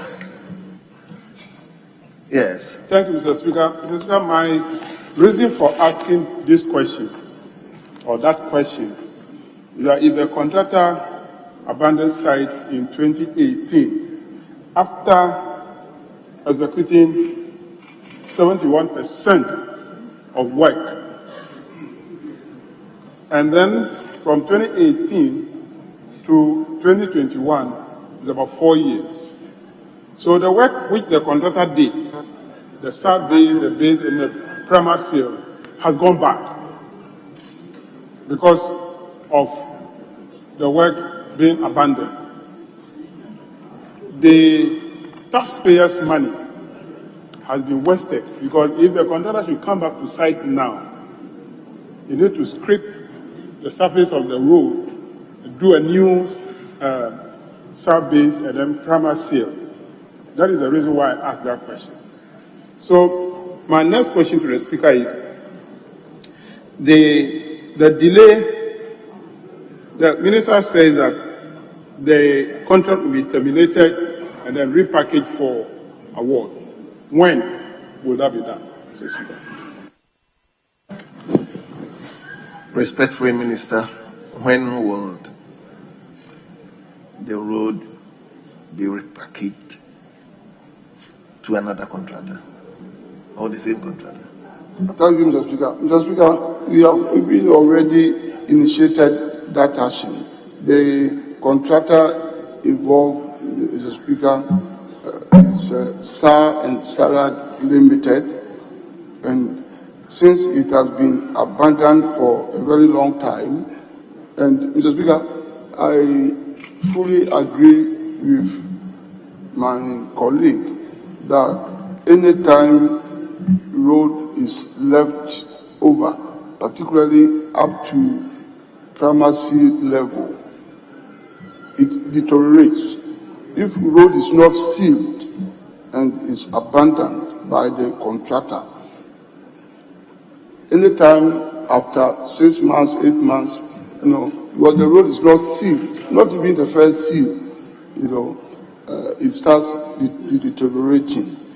The Speaker, that is why the ministry is now taking steps to ensure that from January, all road works will go to people who have proven capacity.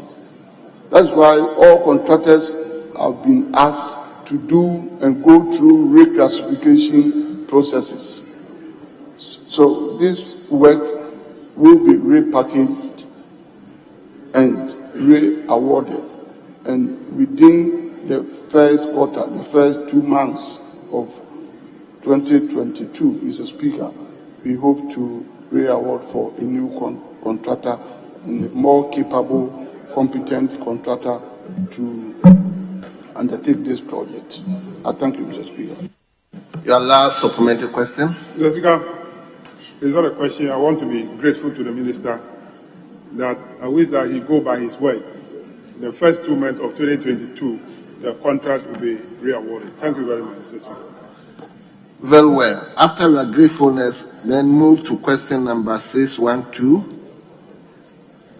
And the question stands in your name again. So Thank you. Thank you, Mr. Speaker. Mr. Speaker, I rise to ask the Minister for Roads and Highways when the contractor working on the Ahi to Agozuma and Joja to Penny roads will return to site to complete work after leaving site in 2017 as a result of ministerial directive to road contractor to leave site. Thank you, Mr. Speaker.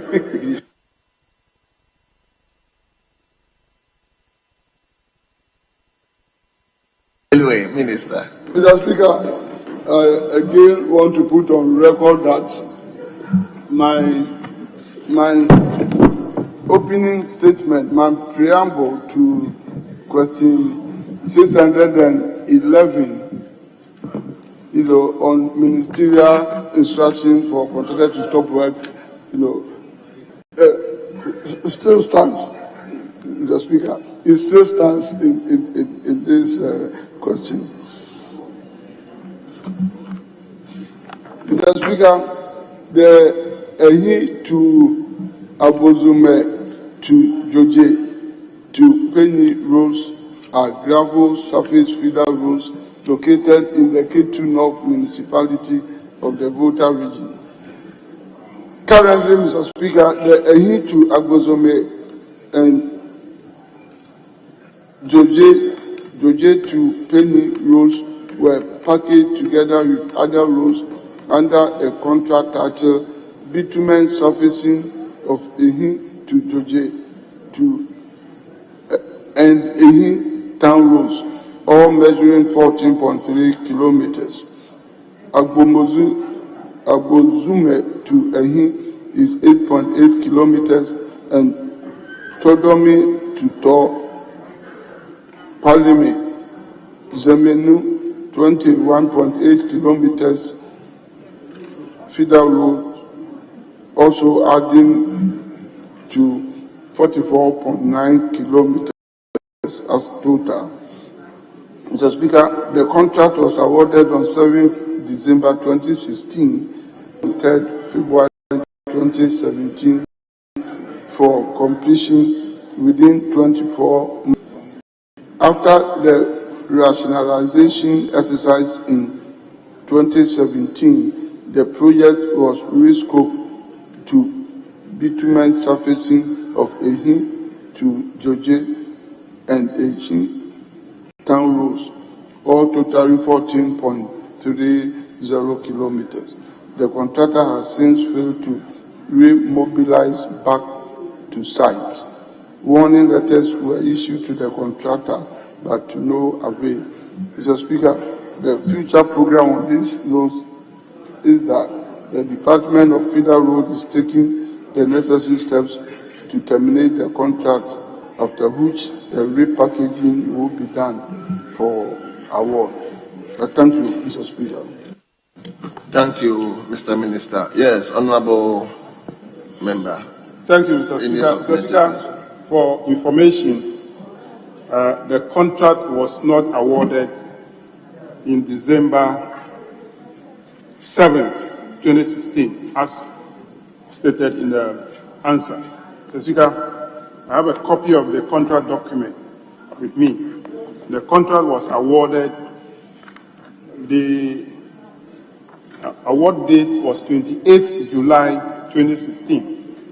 So probably the officer, the director who gave the information to the minister might have mistaken a different rule, but the contract wasn't awarded on 7th December.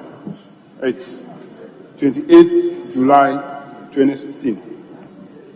Thank you, Mr. Speaker. My follow-up question, the first one, is to find out from the Honourable Minister that what percentage of work the contractor before he left or abandoned the site, percentage of work. In the first question, the minister was able to give me work done to 71%, but this particular question, the minister didn't tell us the percentage of work done. Can the minister be kind to tell us what percentage of work done before the contractor abandoned site?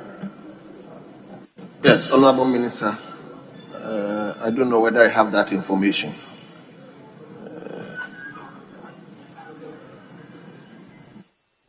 Thank you, Mr. Speaker.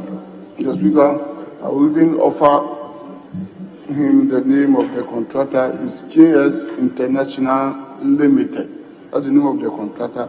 And at the time of vacating site, the contractor had done 37.4% of the work. 37.4%. Very well. Thank you very much. Your final supplementary question. Yeah. My next supplementary question is, Minister says that warning letters were issued to the contractor, but to no avail. So the minister or the ministry is taking steps to terminate the contract. What stage of that process has been reached, and how soon will that termination be done for a new contract to be awarded? Yes, Honorable Minister. Thank you, Mr. Speaker. Mr. Speaker, we issue warning letters intermittently at various levels, and at least per the contractual arrangement, at least 3 warning letters would have gone out. And at times, you can see that when one warning letter goes out, it takes a bit of time before a second one goes. But at times when it goes, the contractor may show some response. You know, it comes, do some maneuvering and then go back, you know, before the second one comes. So that's why at times it takes a bit of time. And we have learned from all these experiences.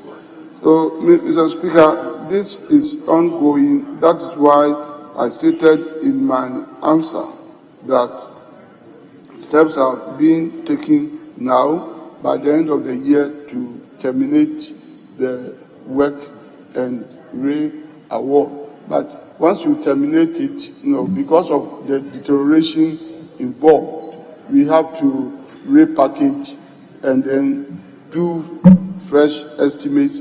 And at times, even the scope of works change due to the deterioration. So from January, you know, new awards will be made.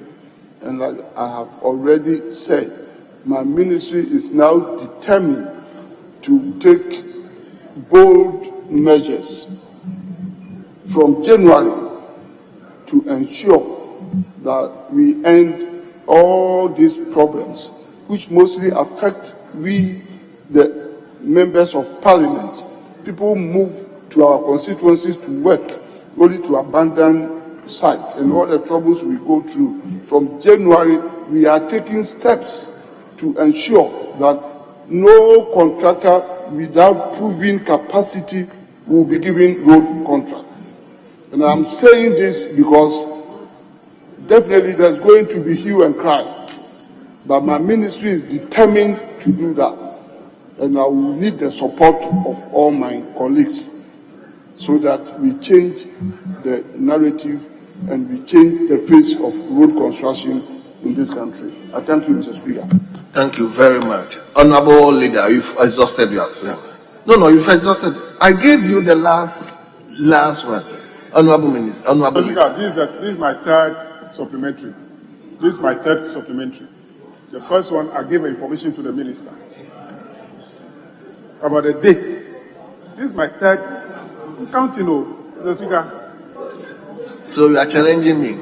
So my last question, my last supplementary question, is to find out from the minister, by his own estimation, what date can he be firm on the date to give some kind of comfort to the people of that enclave that by this date a new contractor will come back to site to continue with the work. Thank you. Yes, Honorable Minister. Thank you, Mr. Speaker. Mr. Speaker, we are going through processes, so I do not want to give any specific date, but I can give the assurance that within the first quarter of 2022, we would have completed all these processes, and the new contractor will be there. But meanwhile, until that is done, I also want to give a further assurance that we have to collaborate, to ensure that the road is put under the regular maintenance program, at least to make it motorable for the people in the area. But new contractor will be there within the first quarter of next year. Thank you. Very well. I'm not allowing you. What? Honorable Leader, you finish yours. Senior, no. Senior, no. We move to question number 744. That stands in the name of a member for Nkoko. Honorable Mr. Speaker, Joseph Frimpong. I just want to give information to you. Come again. Information to you. The information is that this contract is a package of roads in Ketunov and roads in Southdine. So it affects him also. So if you see the contract, to Parliament, in his constituency, it's part of this contract. You want to use your leadership position to bully me? Is there hijacking the House? I is a member for Nkoko. Thank you, Mr. Speaker. Mr. Speaker, I want to ask the Minister for Roads and Highways, when will the construction of phase 2 of the following Nkoko Township roads commence? 1. Akwado Trado to Mokoko Road. 2. Nkoko Newtown Road. 3. Brotherhood to White House Road. 4. Nkoko Dubai Road. 5. Nkoko SHS Campus Road. And 6. Akwado to Accra Town Road. Thank you, Mr. Speaker. Yes, respectful Honorable Minister. Thank you, Mr. Speaker. Mr. Speaker, Nkoko is the capital of the Kwahu East Municipality of the Eastern Region. The town is described as the valley city that serves as the gateway to Kwahu Mountains. Currently, Mr. Speaker, Department of Urban Growth is executing a project for the rehabilitation of some selected roads in the town. That rehabilitation of selected roads in Nkoko, all measuring 10 kilometers. Mr. Speaker, the contract for the project was awarded on 25th October 2017 for completion on 21st June 2019, which has since elapsed. The original scope has been completed and is currently under the defect liability period. That is since 7th September 2021. However, a variation order for the second phase of the work is under review for the rehabilitation of additional 17.7 kilometers of roads to improve the overall network connectivity within the Nkoko town. The list of itemized roads, that's 1 to 6, are included in the additional roads to be constructed under phase 2. Thank you, Mr. Speaker. Thank you very much. Yes, Honorable Member for Nkoko, any supplementary question? Thank you, Mr. Speaker. I want to thank the Minister for Roads and Highways for the work done so far within the Nkoko constituency. However, the above-mentioned roads are found within the center of the Nkoko township. They become muddy and impassable in the wet season as well as dusty in the dry season. I'm therefore appealing to the Minister to fast-track the processes in getting the road done for us. Mr. Speaker, the fact of the matter is that most of the businesses along these roads are collapsing. My brother, so if it is appeal, then you go and see the minister in his office. You are here to ask him questions. Thank you. So just go ahead and ask the question. So I want to thank him for the work done so far, and then plead with him to come and visit Nkoko again. Thank you. Very well. Thank you very much. Honorable, what? Mr. Speaker, I'm sorry, but I came in a bit late. I had a question that I've been admitted. So, with your indulgence, if I could please ask about... You had a question and yes, you refused to come. No, Mr. Speaker, I'm sorry. I didn't refuse to come. I was in a committee meeting and... Very well. Thank you. So let's turn to page number 3, question number, is it 3, 4, 5? Yes, Mr. Speaker. Yes, Minister. If you can turn into page number 3, question number 3, 4, 5. That stands the name for member for Adenta, Honorable Mohammed Ademu Ramadan. Thank you very much. We may ask the question now. Thank you, Mr. Speaker, for indulging me to ask the question. I rise to ask the Minister for Roads and Highways when the Foster Home to Animal Research Road project will commence. Thank you, Mr. Speaker. Yes, Honorable Minister.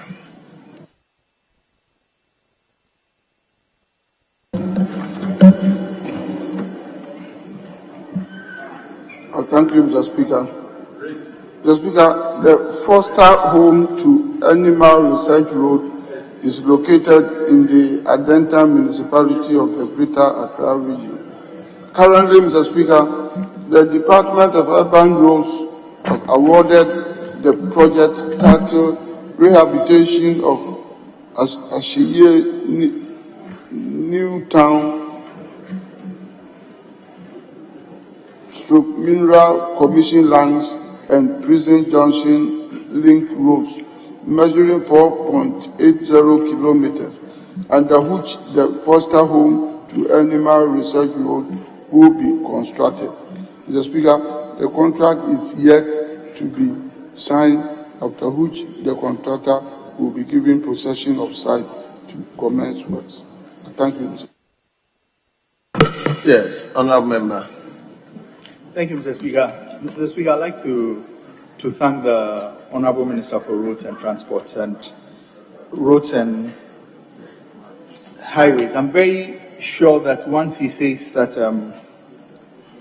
the road will be done, it will truly be done, because I want to use this opportunity to thank the Honorable Minister for acting promptly on the bridge that I raised the issue the last time. He kept his word. He sent the Chief Director and for Urban Roads and other engineers to come and inspect the road, and it's almost done. So, Mr. Speaker, I want to use this opportunity to thank him, and I'm sure that once he says work will be done, it will truly be done. Very well. I hope members will learn from our colleague when a question or an urgent issue is filed and the minister attends to it. Please, let's appreciate the effort of the minister. So, very well. Honorable Minister, our own uncle, on behalf of the House, I would like to thank you for attending upon the House to answer questions. We are grateful to you, and you are hereby discharged.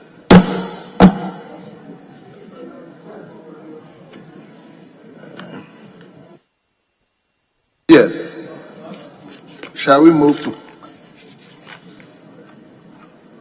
item number 7, or leader? No, indication? Speaker, we have an agreement that will take item 34 instead.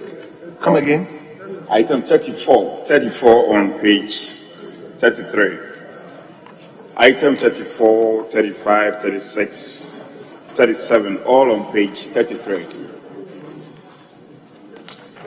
I'm coming, please.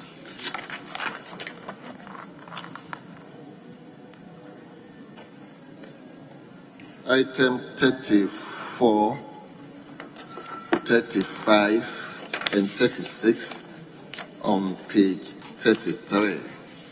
Yes, leader, any indication?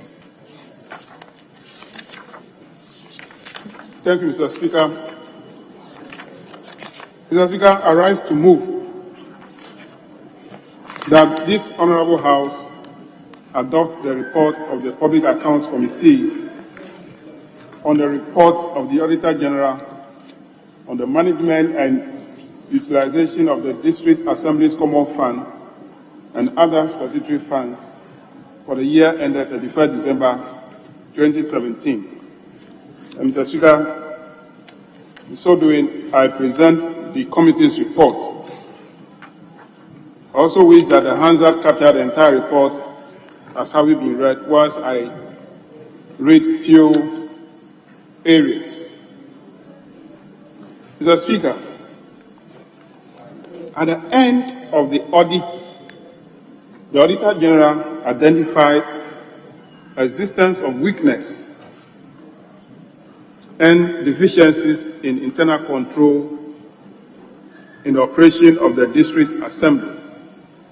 There is also pervasive non-compliance with existing legislative instruments and framework, management lapses, and weak monitoring procedures at various ministerial, managerial, and administrative levels of the assemblies were also identified. Mr. Speaker, the lapses were identified under cash management, contract procurement, payroll, stores, and tax irregularities. These deficiencies created avenue for some officials to mismanage resources of the assemblies to a financial value of 40.9 million Ghana cedis. And a summary of that is shown on page 4 of the committee's report. Mr. Speaker, the committee identified that about 33 assemblies invested the sum of 11 million into 52 projects. The projects were completed, some as far back as 2016, but were not put to use as a result of the absence of basic infrastructure such as roads, car parks, electricity and water connection. The inability of the assemblies to put the project to use is a result of poor project packaging, which in most cases does not make provision for equipment and amenities necessary to put the project to use to the benefit of the people. Mr. Speaker, details of the findings of the committee are captured in the report, and I urge members to read the report, and that the recommendations of the committee are also in a report which the executive or ministries have to respond to. Let me read paragraph 11.0, Auditor General's comment. The Auditor General attributed the unresolved issues. Honourable Member, I believe honourable members have the report. So if you can get to the salient areas and conclusion. Mr. Speaker, the report is about 23 pages, but I'm reading only one page. So I'm actually reading only the summary. Honourable Leader, if you are reading half page, I'm saying just get to the salient point. Mr. Speaker, I need to raise some issues which are very important. If not, I'll only say I present a report and I'll sit down. Well, you. Thank you.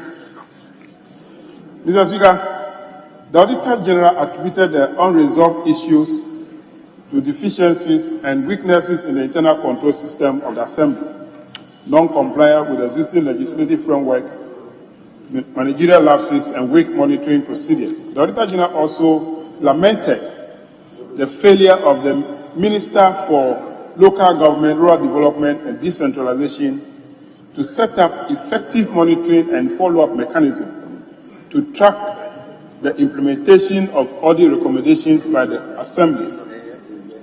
Also, failure by the Minister to implement punitive sanctions recommended by the Auditor General in his previous report against persons indicted in the audit report contributed to the widespread of instances of malfeasance and the mismanagement of finances and resources of the assemblies. Conclusion. The committee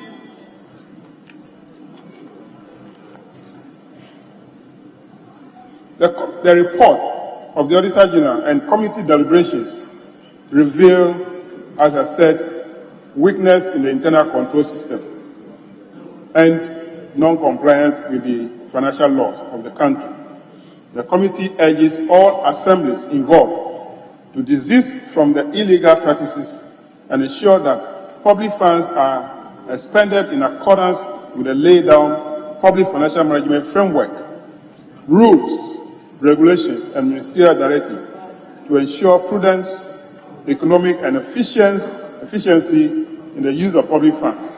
The committee recommends that management of the assemblies should implement all the recommendations contained in the committee's report and submit a report to it through the audit committees of the assemblies in accordance with Section 88 of the Public Financial Management Act 2016 at 921. The committee further recommends to the House to adopt its report on the report of the Auditor General on the management and utilization of the District Assembly Common Fund and other statutory funds for the financial year ended 31st December 2017 in accordance with Order 1653 of the Standing Orders of the House.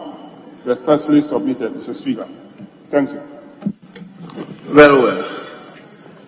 Yes, who is seconding the motion? Yes, Arafat Hills. Honorable Member for. Thank you, Mr. Speaker. I rise to second the report of the Public Accounts Committee of the report of the Auditor General on the management and utilization of the District Assembly's Common Fund and other statutory funds for the year ended 31st December 2017. The Speaker, in seconding this report, I wish to draw attention to the fact that if you look at the report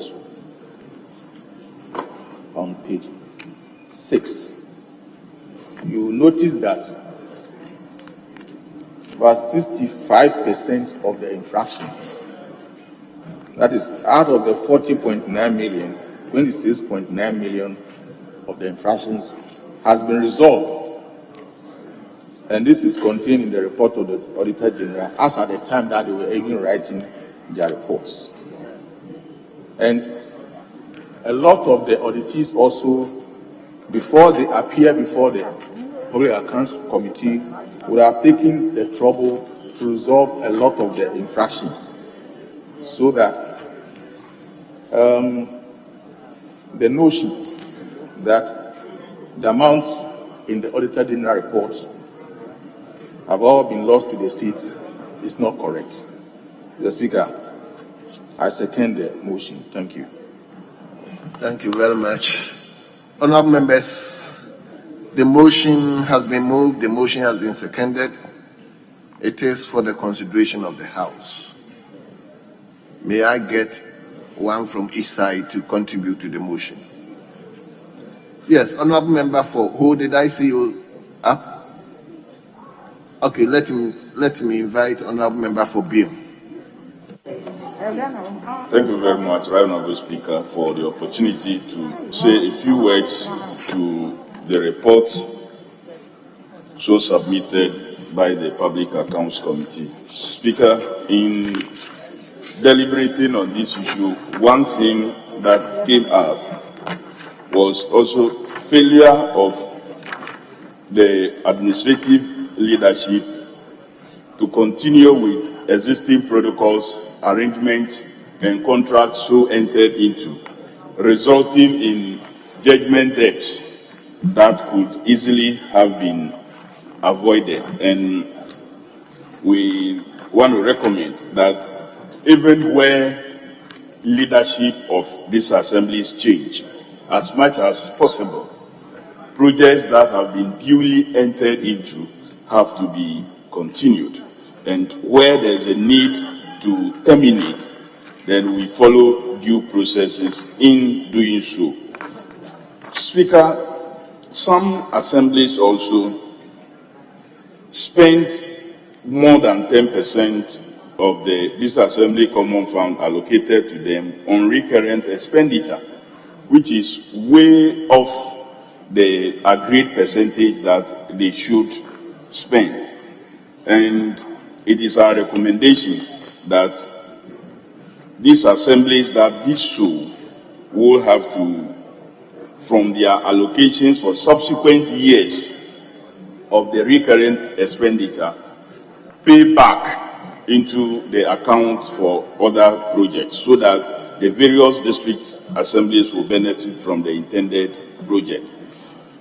Mr. Speaker, one thing was also clear in analyzing some of these reports, that the administrator of this Assembly Common Fund will have to consider the allocations that goes to the various assemblies, and we need to really factor the need basis.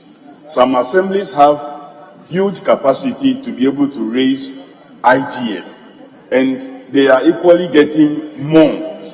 And those that do not have this capacity sometimes suffer, and that is why they end up spending beyond 10% of the District Assembly Common Fund in their recurrent expenditure, when that should not be the case. So I believe that the Common Fund Administrator, in developing the formula for the next allocation, will factor this in the recommendation to the House for its approval. With these few words, Mr. Speaker, I want to second the report that has so been submitted, that the House will accept it. Thank you. Yes. Let me go to Kwadaso. Yes, Honorable Member for Kwadaso. Right, Honorable Speaker, I'm grateful for the opportunity to add my voice to the report on the management and utilization of the District Assembly's Common Fund and other statutory funds for the financial year ended 31st December 2017. Mr. Speaker, when I went to the report, I saw that issues that have been raised are almost the same issues that were raised in previous reports. And I find this situation worrying. And I think that it's about time something different and drastic was done about this to avert the perennial misapplication of our scarce resources. Speaker, you will realize that in some instances payment for goods and services were not rendered, and all these are costs to the nation, and they continue to aggravate our challenges when it comes to our fiscal consideration. And I'll be happy that when these infractions happen, there should be some form of punitive sanctions on those who deliberately and willfully cause us these difficulties. Now, Speaker, if you look at the conclusion, and I want to read portions of it, the reports and committee deliberations reveal weak internal control systems and blatant disregard for public financial management rules in many assemblies. The Speaker, weak internal controls has been in our booth for a very long time. So what are we doing to ensure that internal controls and systems are strengthened? I mean, these are solutions that we need to bring to bear for us to address these challenges. And I want to plead with you to, if it's possible, get a committee that will sit with the Ministry of Local Government, Public Account Committee, to find a lasting solution to this particular devastating problem on our hands. If that is not done, next year we'll come back and we're talking about the same thing. There should be a halt to these fiscal leakages in our system. As Speaker, on these few words, I will urge the House to adopt this report. But moving forward, we don't have to come back next year and be talking about these same issues. Thank you, Mr. Speaker. Yeah. Honourable members, at the conclusion of the debate, the question is, as many as are in favor of the motion say aye. Those against the motion say no. Honourable members, the ayes have it. The motion is hereby adopted. We move to Motion number 35. Motion number 35, the chairman of the committee. Thank you, Mr. Speaker. Mr. Speaker, I rise to move that this Honorable House adopt the report of the Public Accounts Committee on the report of the Auditor General on the accounts of district assemblies for the ended 31st December 2017. So, Speaker, this report is actually the IGF report. So, I again ask the Hansa to capture the entire report as having been read. So, Speaker, I'll read very few recommendations or observations. The first one is the status of implementation of Auditor General's recommendation. The committee noted that a number of infractions uncovered by the Auditor General had been addressed by the assemblies prior to appearance before the committee. At the time of committee sitting, affected assemblies had either regularized the transactions or refunded the monies expended without due regard to lay down regulations. A total amount of 10.4 million, representing 85.54% of a total infraction of 12.2 million, was either resolved, leaving a balance of 1.7 or 14.46% unresolved. There's a table on page 6 that shows clearly what have been resolved.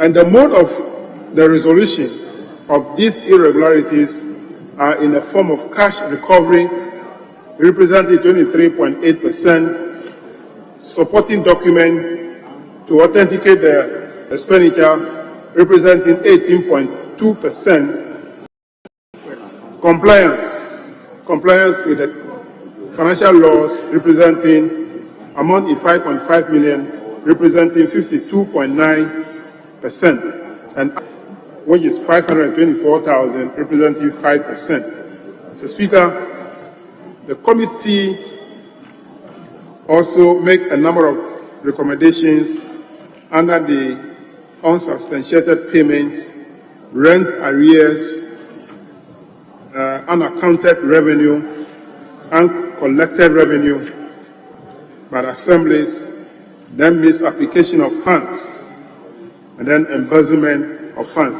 And all these items, sub-items, the committee made recommendations to the assemblies. So, on conclusion, the Auditor General's report and committee deliberations revealed persistent weakness in the internal control system. So this is a regular feature, resulting in the failure of account officers to adhere to financial management rules and regulations. The committee recommends to the MMDA's management to implement all recommendations captured in the Auditor General report and the committee's report, and then report to Parliament through the Section 88 of the Public Financial Management Act. The committee therefore recommends to the House to adopt its report on the report of the Auditor General on the public accounts of Ghana, on the accounts of the district assemblies for the year ended 31st December 2017, with its recommendations in accordance with Order 1653 of the Standing Orders of the House. Mr. Speaker, respectfully submitted. Very well. Honorable Rankin. Thank you for the opportunity to support the report of the Public Accounts Committee on the report of the Auditor General on the accounts. Second, the motion. On the accounts of the Auditor General, on the accounts of this Assembly for the financial year ended 31st December 2021. Mr. Speaker, In seconding the motion, I also want to make some reference to page 6, table 2. That if you notice that 85.54% of the infractions has been resolved as at the time of the Auditor General writing his reports. Specifically, if you look at the resolved amounts, you will notice that cash irregularities amounts to 7.2 million out of the total, and also contract irregularities amount to 2.5 million out of the total of 10 million. So virtually the two main infractions is cash irregularity and contract irregularities. Mr. Speaker, I wish to correct some impressions that some of us have on the Auditor General's report. Most of the time, the impression is created that those amounts have not been collected and they have been lost to the state and what have you. The Speaker, cash irregularities, as the Auditor General has already, is mainly results from misapplication of funds. Mr. Speaker, it results from payment to board members which have not been approved by the minister, among others. Mr. Speaker, if you go to contract irregularities, the major culprits in this area is merely projects that have either been completed but has not been occupied, or projects that have outrun their completion dates, or projects that have been abandoned. Mr. Speaker, the point I want to make is that these irregularities, the monies cannot be collected to, as it were, stop the payment of e-levies. Because if you take, for instance, a project like Okomfanochi maternity block that has been in existence for over 40 years, the Auditor General will capture all the amounts that have been spent on that project as contract irregularity. But I don't think that anybody can tell me that those amounts can be collected to make room for or to replace e-levy. So, Mr. Speaker, I just want to second the motion, but draw attention to that there are a lot of misconceptions about the Auditor General's report. And as we go along, I'll draw more attention to it. Thank you, Mr. Speaker. Thank you very much. Honourable members, the motion has been moved. The motion has been seconded. It is for the consideration of the House. I'll invite two people, one from this side, one from this side, to the. So, Honourable Member for Saudai. Mr. Speaker, I thank you for the opportunity to add my voice in support of the motion on the floor. Mr. Speaker, in doing so, I want to react to what Ranking said. In as much as the committee has a duty to vet some of the findings of the Auditor General, indeed, these are conducts that we want to discourage. And so once we begin to defend and to explain away some of these findings, then we are encouraging our public servants to engage in it. Mr. Speaker, in interrogating these matters, they will assure you that next year it won't happen. But Mr. Speaker, as we speak, 2018, 2019, 2020 reports are poured in, and these infractions run through once more. So it appears that we are marking time in dealing with these matters. Mr. Speaker, you will see that a lot of the agencies have infractions such as rent arrears. And interrogating these matters, you are public servants occupying assembly premises and not paying rent. And therefore, it's a leakage in terms of revenue to the assemblies. And it's an infraction that runs through almost all the assemblies. They will assure you that they will take steps to recover this rent. When the next year's report comes, it is there, it features. So we have to find a way of letting them to this act. Mr. Speaker, again, we discovered that unaccounted revenue is an infraction that runs through the activities. Assembly officials will collect revenue on behalf of the assembly and will refuse to account for it. And it's an infraction that is running through. Mr. Speaker, embezzlement of funds. Public officials working in the assemblies will come into public funds and the funds are embezzled. And sometimes they are not punished for engaging in this embezzlement. And even to take steps to recover these sums from these people, their supervisors are not able to do it. Mr. Speaker, we all know that when officials are given opportunity to purchase fuel, to engage in official errands on behalf of the state, we are supposed to have receipts from the places that we buy this fuel. But because of corruption, they will purchase the fuel and they will refuse to take the receipt to account for it. When it is demanded, they want to explain it away. Sometimes we are told that floods occur and fuel receipts and coupons are washed away. We heard them throughout the country. And so, Mr. Speaker, beyond making these findings at the committee level, we think that we should be empowered to be able to exact some form of punitive measures.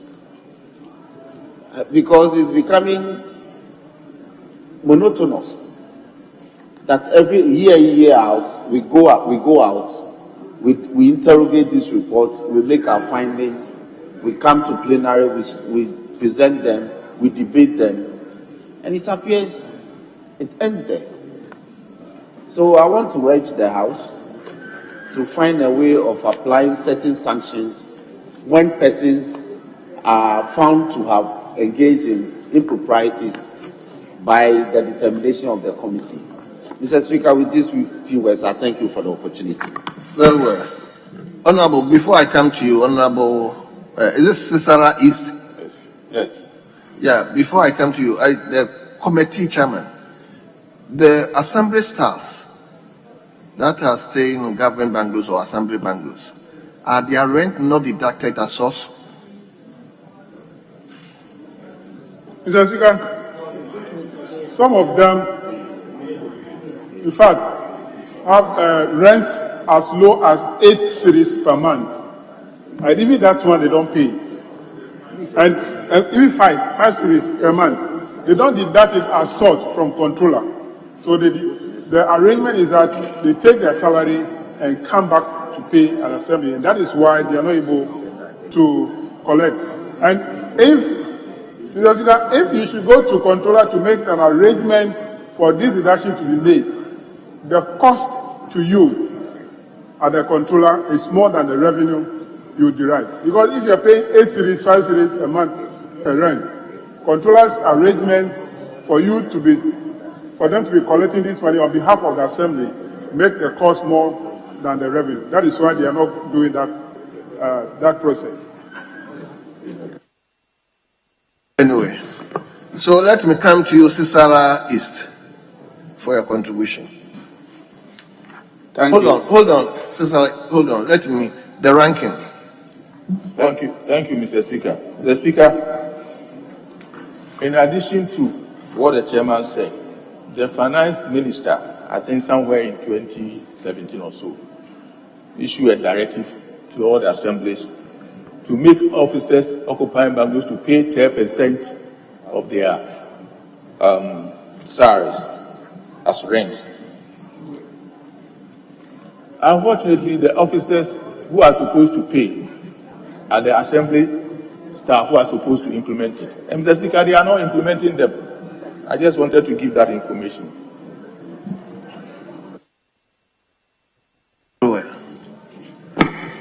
Because I was staying at government bungalow and I was detected. I was paying 10%, like Honorable Jekum is saying. So I don't know. Yes, let Sisawa East. Let me come to you. Thank you, Mr. Speaker. Thank you for the opportunity for me to contribute to this report. Mr. Speaker, as the committee went around meeting the various assemblies, one of the major issues that came up that need urgent attention as far as IGF is concerned is the fact that most of these assemblies are not able to raise enough revenue at the assembly level.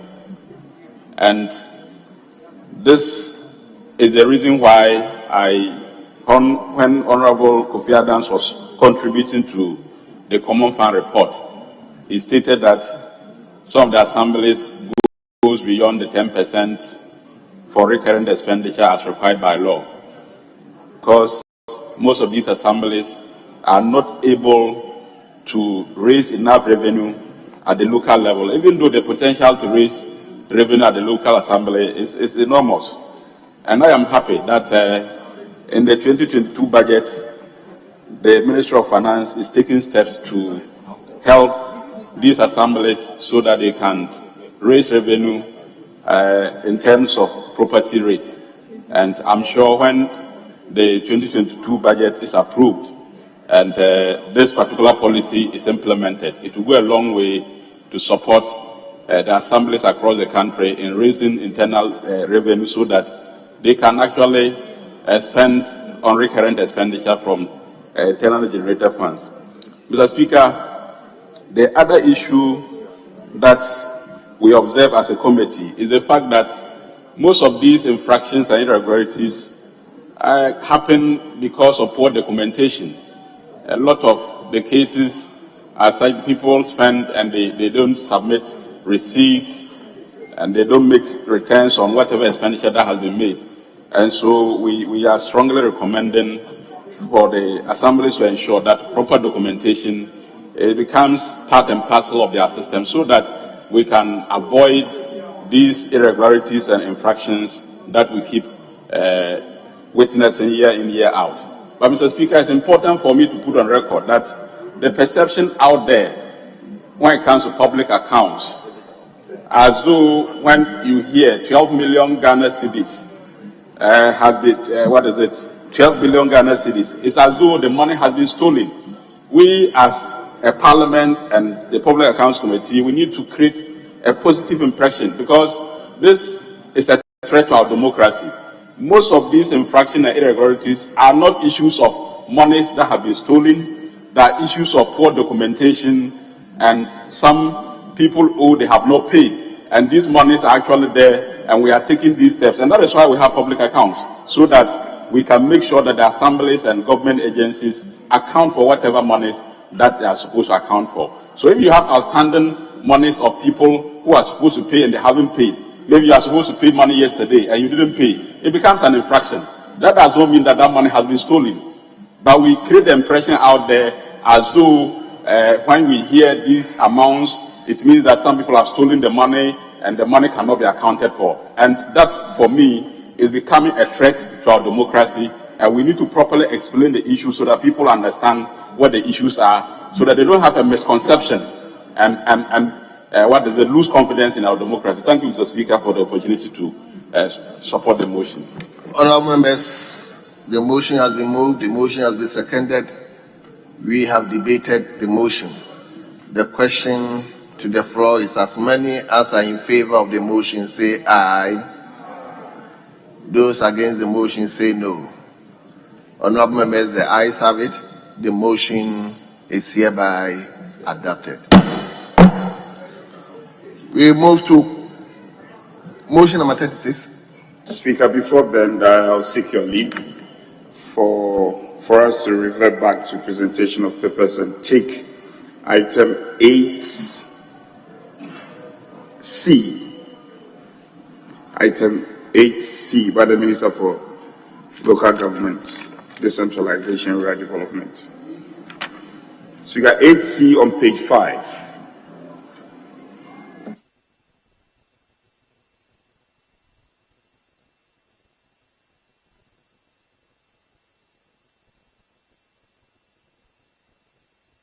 Very well. Honorable members, let's turn to page 5, item number 8C, Minister for Local Government, Decentralization and Rural Development. So CI. Registration of Births and Deaths Regulations 2021. Honorable members, the regulation has been duly presented. It is referred to the Committee on Subsidiary Legislation for consideration and report. CII. Local Government Jasikai Municipal Assembly Establishment Instrument 2021. Honorable members, the regulation has been duly presented. It is referred to the Committee on Subsidiary Legislation for consideration and report. Speaker, shall we now take item 8V and I kindly seek your leave. 8V on page 6. I seek your leave for the Minister for Roads and Highways to do the name on behalf of the Minister of Finance.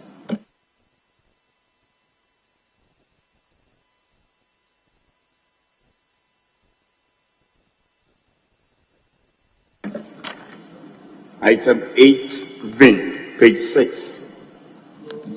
So it will be 8DV.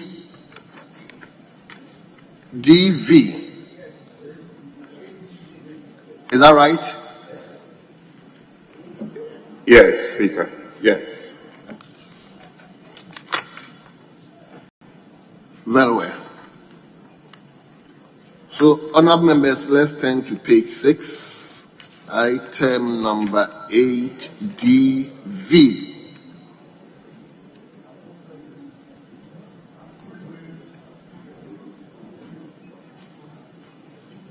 Credit Facility Agreement between the Government of the Republic of Ghana, represented by the Ministry of Finance, and Deutsche Bank AG London as arranger, structuring bank, facility agent, and original lenders for an amount of 439 million euros with export credit guarantee and insurance premium with Denmark's Export Credit Agency, EKF, to finance the construction of sections of the Western Railway line on standard gauge from Edwarden to Obuasi.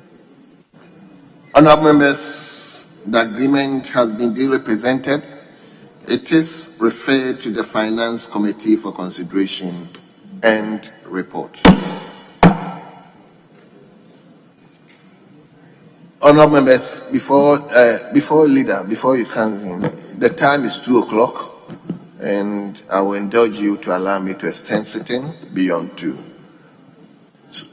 Yes, leader, you may go on. Speaker, we can now take item 8E, which is on page 7.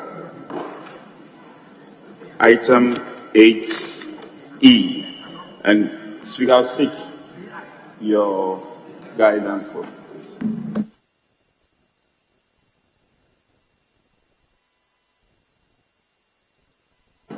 Speaker, bear with me. I think we'll have to revert back to item 8DVI. Just after VI on page 6. Very well. Please, let's turn to page number 6, item number 8DVI. 8DVI. Honorable Minister. Request for waiver of import duties, import VAT, Get Fund Levy, NHIL, Exim Levy, and Special Import Levy, amounting to the Ghana cedi equivalent of 29,150,735 euros on the materials, equipment, and work/service required for the construction of sections of the Western Railway line on standard gauge from Eduardin to Obuasi. Honorable members, the request has been duly presented. It is referred to the Committee on Finance for consideration and report. Speaker, we can now take 8E on page 7. 8E, E for Emmanuel, on page 7. That's a lot.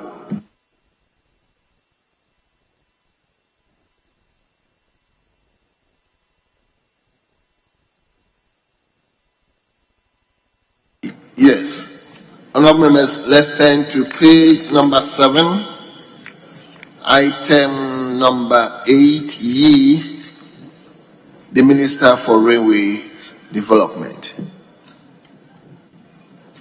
Commercial contract agreement between the Government of the Republic of Ghana, represented by the Ministry of Railway Development through the Ghana Railways Authority and Messrs. Afcons Infrastructure Limited, for an amount of 361,231,965 euros for the construction of sections of the Western Railway line on standard gauge from Eduardin to Obuasi. Honorable members, the agreement has been duly presented. It was referred to the Committee on Roads and Transport for consideration and report. Speaker, we shall now revert back to item 36. It's a motion. 36 on page 33.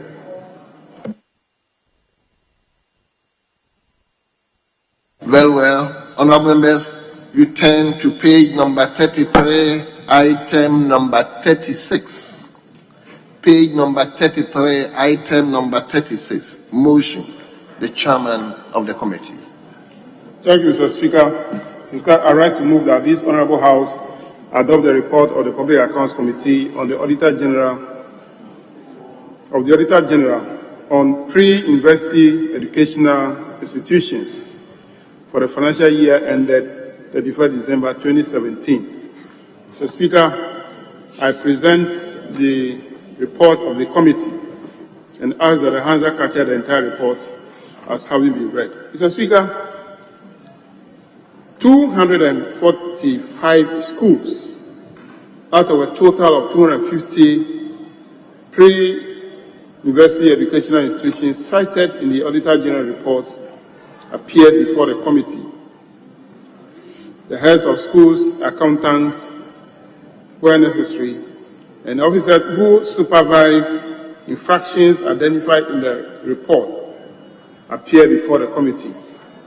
Mr. Speaker, with the exception of Don Bosco Technical Institute in the Greater Accra region, Wesley College in the former BA Branhafo region, AME Educational Unit, Secondary College, and Adan College of Education, however, failed to attend upon the committee.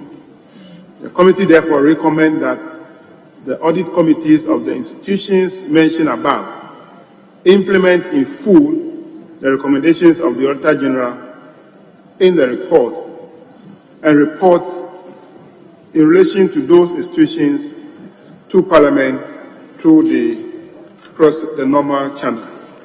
So, Speaker,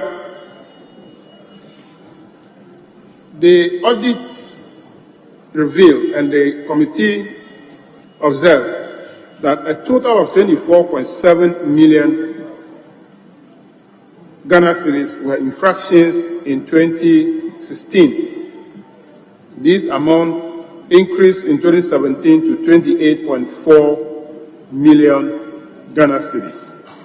And the committee noted that out of the 28.4 million Ghana cedis infractions, which covers areas of cash irregularities, stores, procurement, payroll, tax, contract irregularities, an amount of 26.2 million were resolved.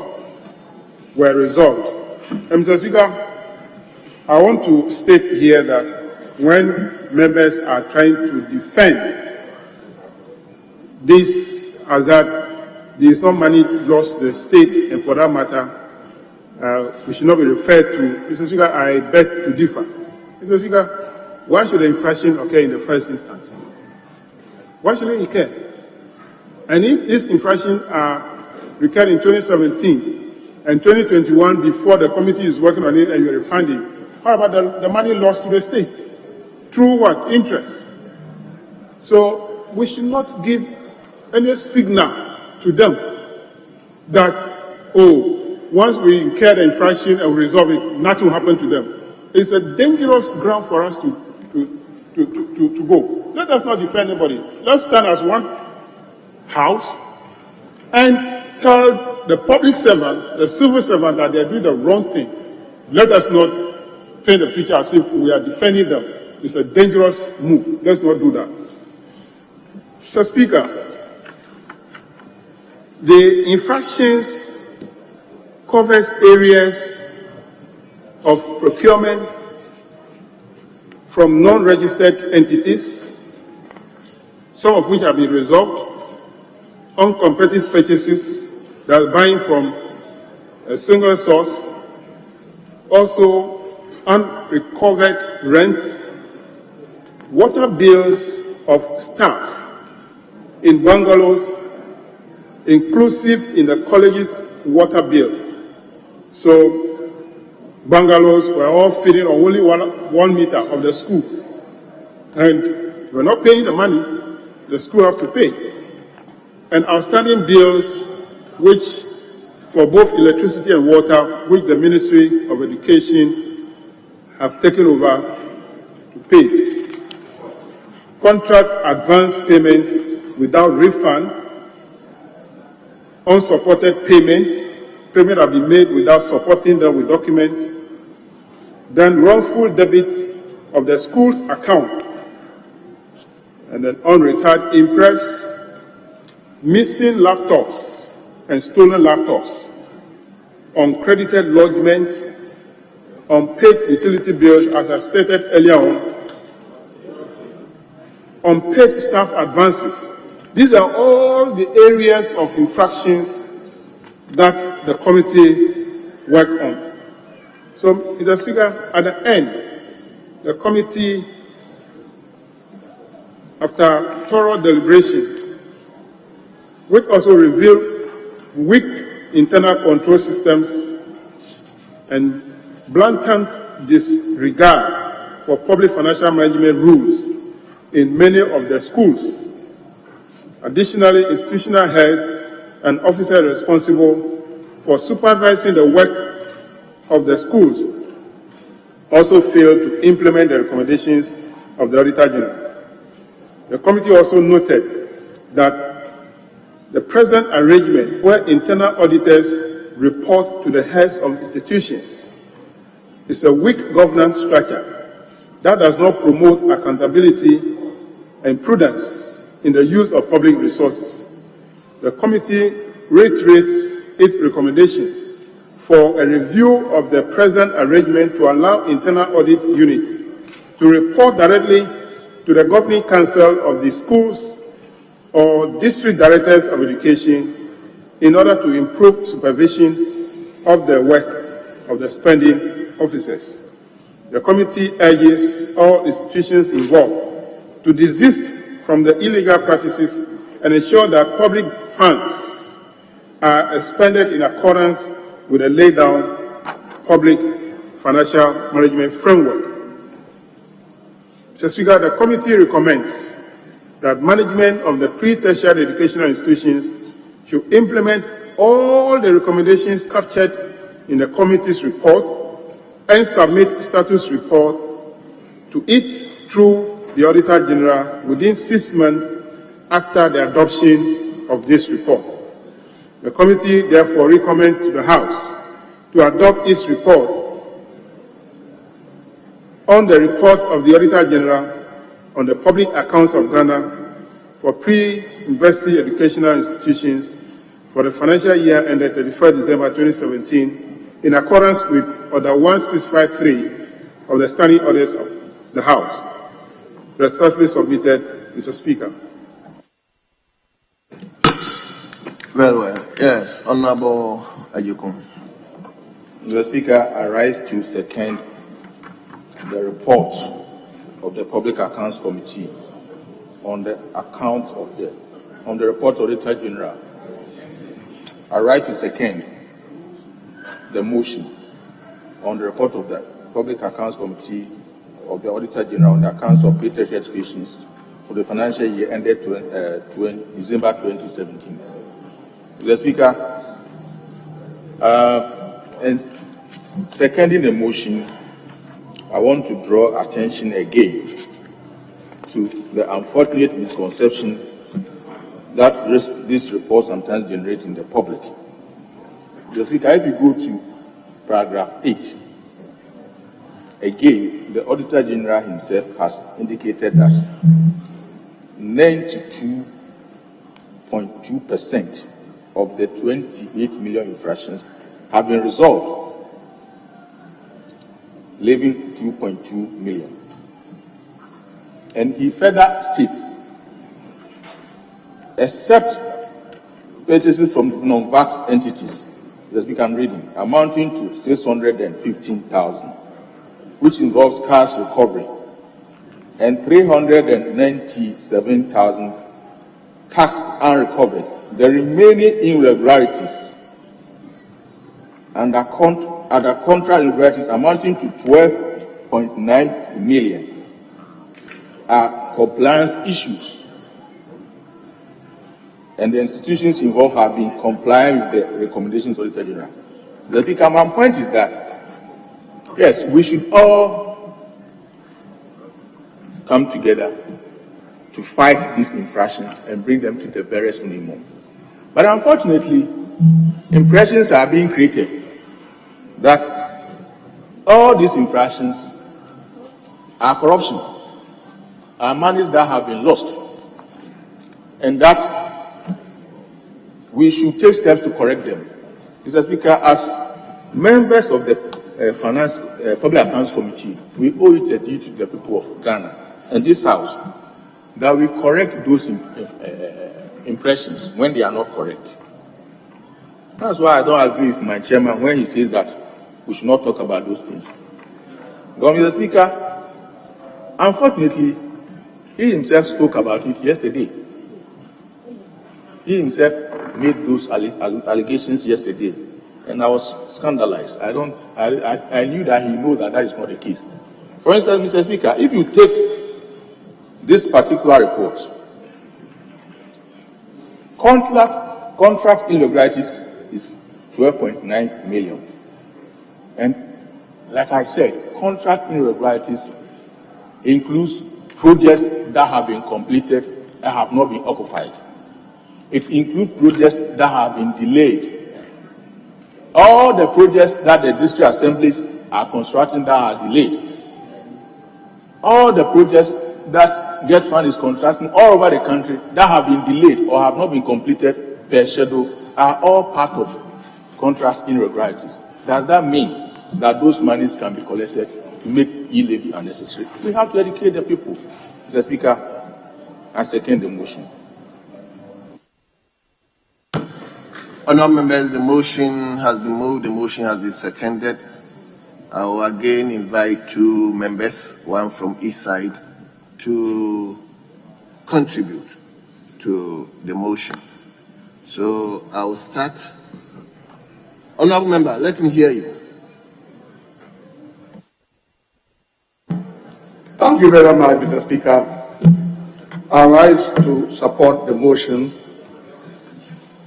of the Public Account Committee on the report of the Auditor General of Bray University Education Institutions for 2017. In supporting the motion, Mr. Speaker, I don't know what to say about the way the debate is going.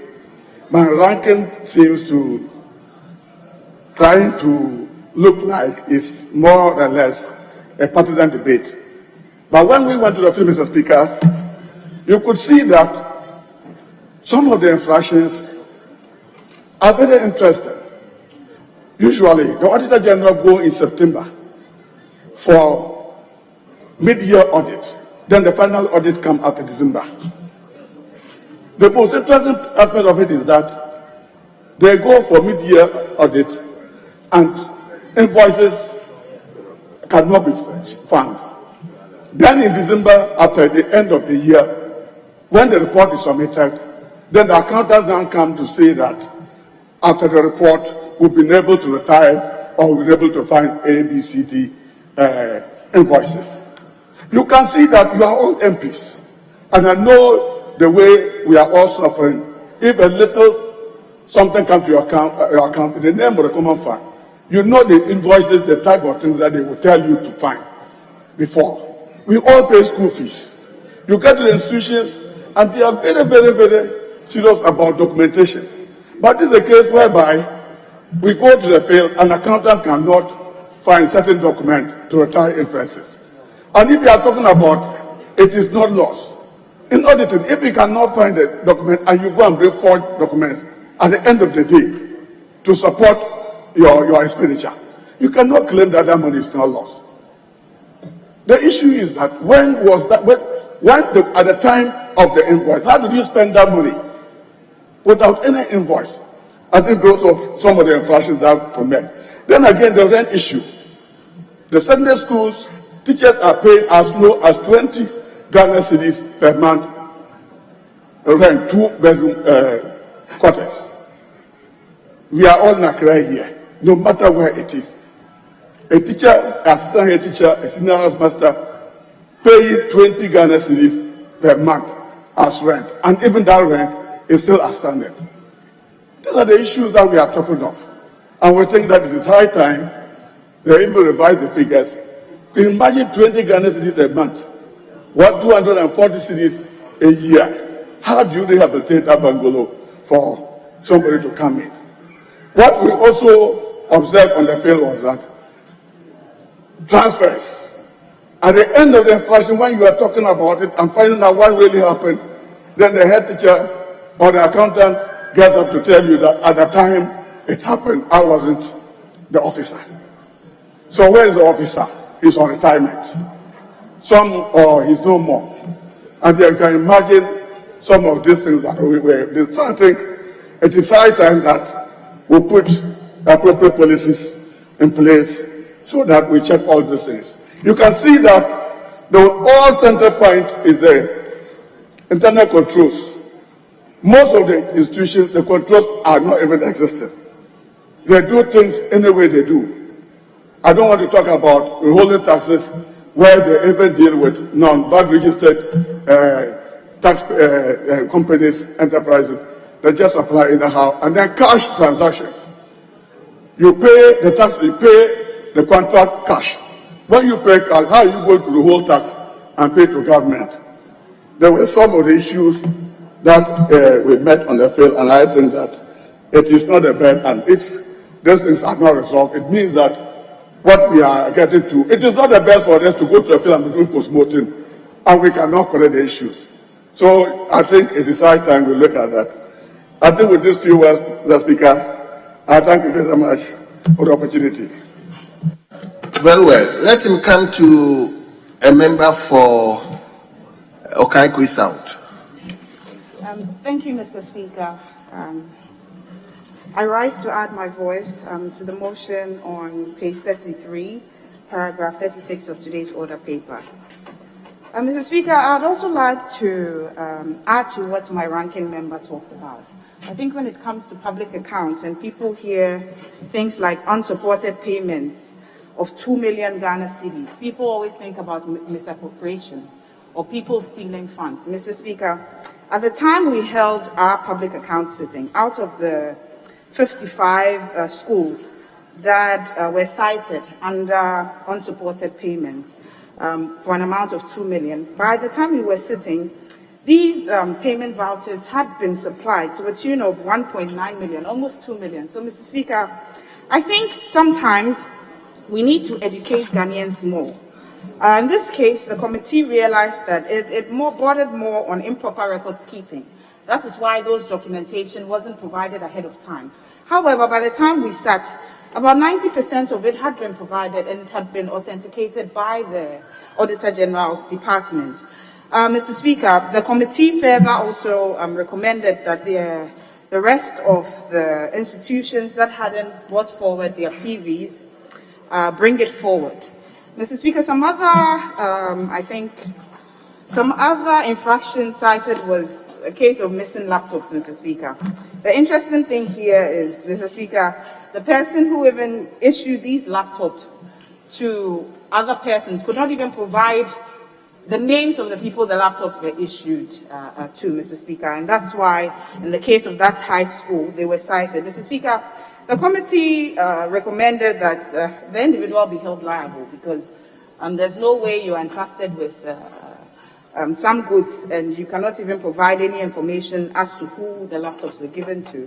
I believe that the committee also recommended that the heads of institutions and officers under whose custody the items were being kept should also be held personally liable for the loss of these items. Mr. Speaker, another infraction that was noted was on earned salaries, Mr. Speaker, to a tune of about 445,000 Ghana cedis. Mr. Speaker, here we realized that it was also a problem due to, they were cited because of laxity and delays on the part of officials of the Controller and Accountant General. Mr. Speaker, in the case of some people who were deceased, they were still getting unearned salaries. In the case of some people who had been let go from companies, they were also still being paid, which led to these schools being cited. And so the committee further recommended that the institutions involved recover the outstanding amounts from the officers concerned. And furthermore, all beneficiaries who fail to refund unearned salaries should be reported to the police for prosecution. Mr. Speaker, in addition to that, in addition to those ones, we also had uncompetitive purchases. We also cited some institutions for that. Mr. Speaker, in the case of uncompetitive purchases, these schools did not adhere to the Public Procurement Act, Act 914. These 49 schools that were cited did not source for alternative quotations from different sources, and that's why they were cited.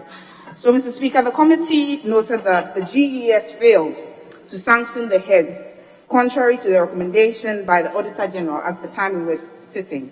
And the committee recommended that the district directors of education who supervise the work, Mr. Speaker, who supervise the work of the heads should be sanctioned for failing to implement the recommendations of the Auditor General. Mr. Speaker, as our ranking member and our chairman said, Mr. Speaker,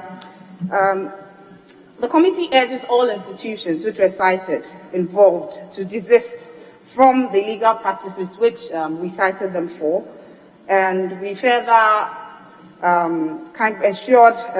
we further asked them that they should continue to work within the confines of the law and ensure that there's judicious use of funds given to these institutions. Mr. Speaker, with these few words, I would like to ask the House that we should all support this motion on the report of the Public Accounts Committee, on the report of the Auditor General and the Public Accounts of Ghana for pre-university education institutions for the financial year ended 31st December 2017. Thank you. Very well. Honourable members, the motion has been moved, the motion has been seconded, the motion has been debated. The question is, as many as are in favor of the motion, say aye. Those against the motion say no. Honorable members, the ayes have it. The motion is hereby adopted. Yes. Leader. Thank you, Mr. Speaker. Mr. Speaker, I rise to move that this Honorable House adopts the report of the Public Accounts Committee on the report of the Auditor General on the Public Accounts of Ghana, Technical Universities and Polytechnics for the year ended 31st Honorable Leader, where are you reading from? You should let me know where you are. I'm reading motion number 37 on page 33. 37. Yes. I thought you finished. No. We've done up to 36. The last one is what I'm reading now. I was going to, anyway, you started. So you go ahead. So I move that this House adopts the report of the Public Accounts Committee on the report of the Auditor General on the Public Accounts of Ghana, Technical Universities and Polytechnics for the year ended 31st December 2017. Mr. Speaker, I present the committee's report. Again, the House should capture the entire report as having been read, whilst I read few areas. So, Speaker, the areas of infractions, as usual, according to the Auditor General, is about the covered areas of outstanding debts, loans, recoverable, cash irregularity, payroll, procurement, tax, stores, and contract irregularities. So, Speaker, I will not read the details, but it covers all the 10 technical universities and polytechnics cited in the report. Let me get to page 22 of the committee's report, and I talk about the conclusion. The committee is of the view that observations and recommendations of the Auditor General represent the true state of financial transactions that took place in the polytechnics and technical university for the year 2017 financial year. The committee therefore recommends to the House to adopt its report of the Auditor General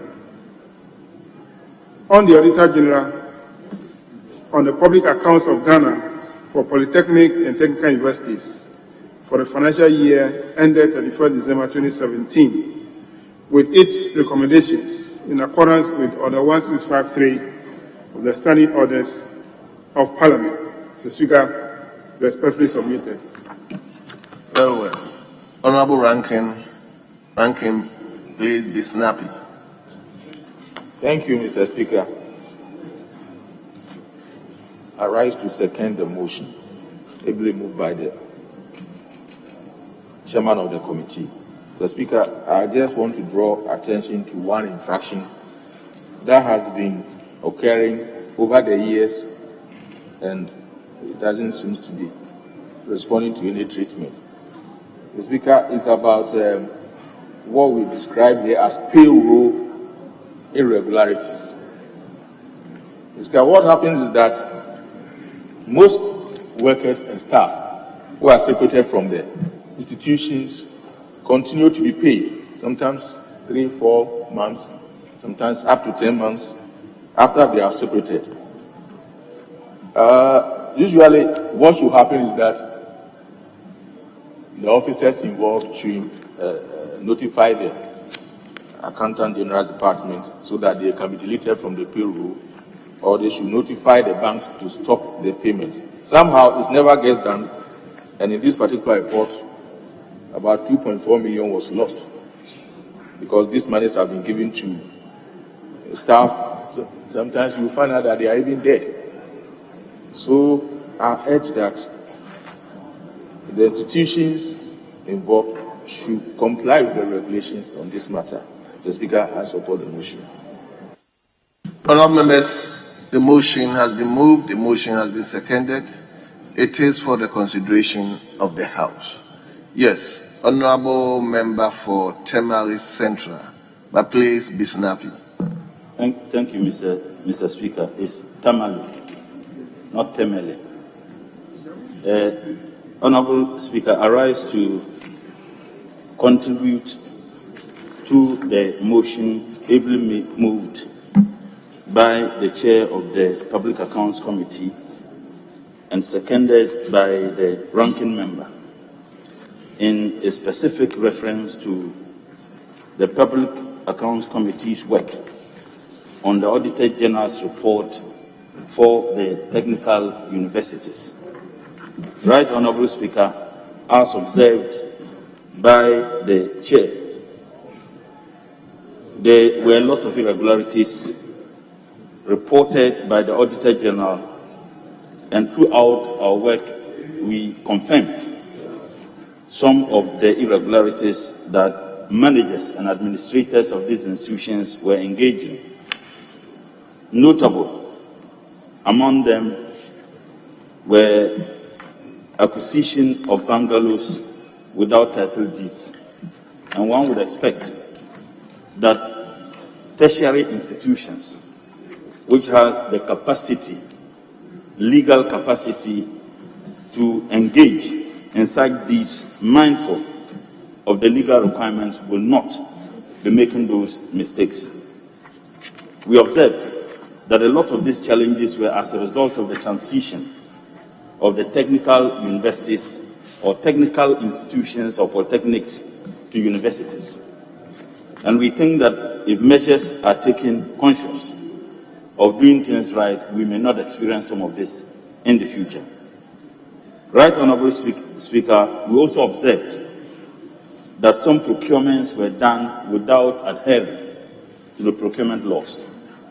And every single one of these institutions, the 10 technical universities, have procurement officers clothed with the capacity to do so.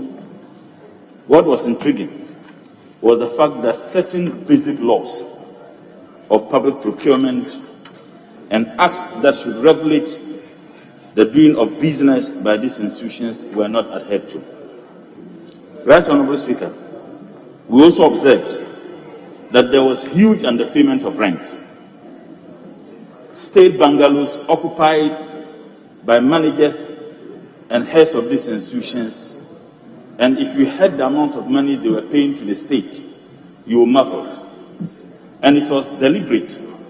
A classical example has to do with some employees of these institutions paying less than 200 Ghana cedis a month in the state bungalows.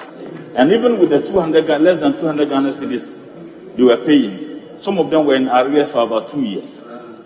And we think that these are issues that must be looked at and looked at critically. There were also issues of partnership agreement with an expatriate or other universities outside this country without recourse to due process. And there was an issue of patent rights that were raised by the Auditor General. Right Honourable Speaker. But it wasn't that gloomy. It is important to state that but for the Auditor General's work, the state would have lost millions of Ghana cedis. Now we observe one thing that runs through most of them, that some of them went to honor the obligations they were supposed to honor a week before they appeared before the Public Accounts Committee. So what it simply means is that they were threatened by the appearance before the committee, and for which reason they honored the obligations which they should have honored anyway. So, and I think that for me is commendable. Contrary to the view many people in this country have held, that the Auditor General's work, after all, nothing comes out of it because they do not have the prosecutorial powers. One thing that is hidden is that public officials and civil servants, indeed, but for the fear of appearing before the committee, ran to meet these obligations. And if you quantify the amount of monies that they perhaps wouldn't have paid if the Auditor General never engaged in the work, and if the Public Accounts Committee never went to interact with them to ascertain whether the issues raised in the Auditor General's report were right, they certainly wouldn't have paid. And I have had an interaction with the Auditor General, Acting Auditor General. I indicated to him that it would be good to the people of this country if they could tell us the amount of money that officers or civil servants and public officers ran to pay because of the work that they have done, so that we can quantify the amount of money the nation is able to save but for the work of the Auditor General. Right, Honorable Speaker, with these few words, I thank you for giving me the opportunity to contribute to the motion ably moved by the Chair of the Public Accounts Committee and seconded by the ranking, and I urge that we support to approve the motion. Thank you, Mr. Speaker. Very well. Let him come to a member for Buakwa North.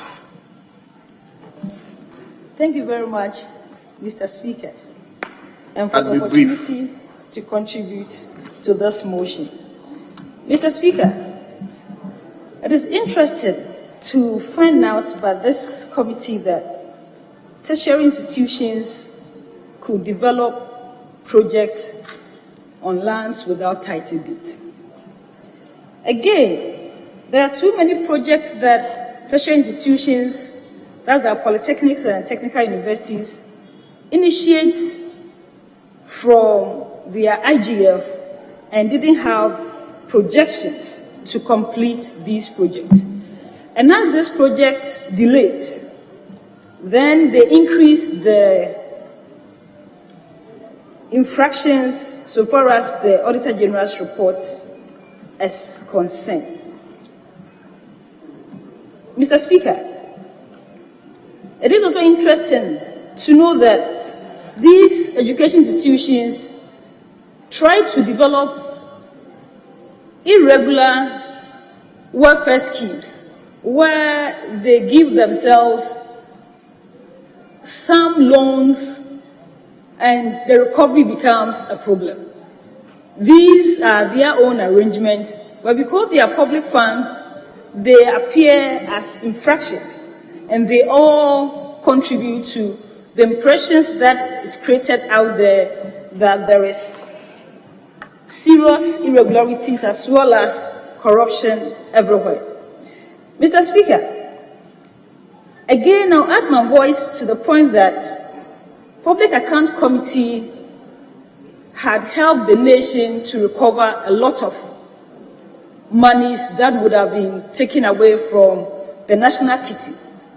And I will appeal to this Honorable House that the meetings of the public accounts should be as regular as practicable to avoid situations where we go through the public Auditor General's report in 2016, in 2020, to avoid issues like I wasn't here, the officer in charge had passed on, and the value of the monies would also have been depreciated.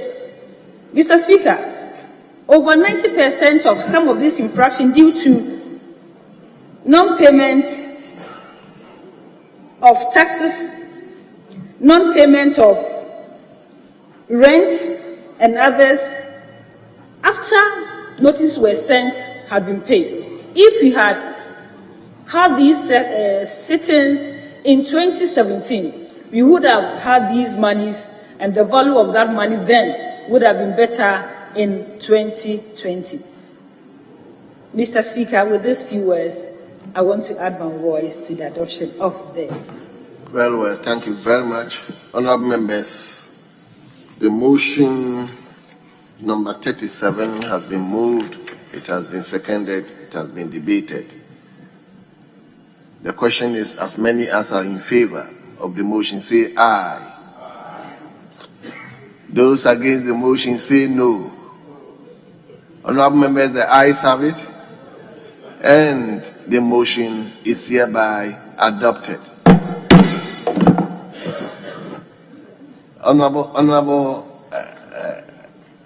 And here for what was it? Yeah.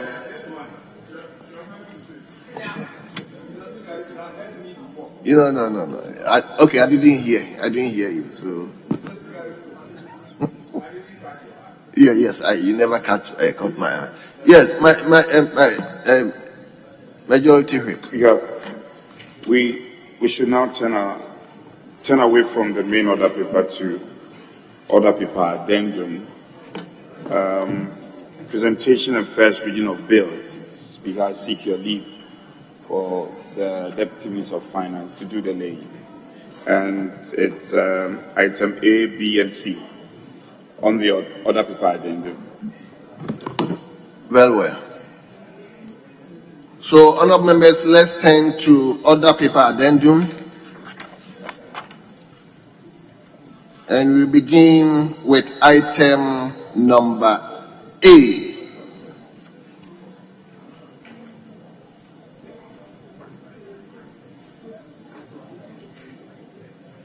An act to amend the Value Added Tax Act 2013 Act 870 to limit the application of the flat rate to a retailer with a turnover not exceeding 500,000 Ghana cedis per annum and extend the Value Added Tax zero rate on African textile print for textile manufacturers by a period of 2 years. Honourable members, the bill is read for the first time. Item number B.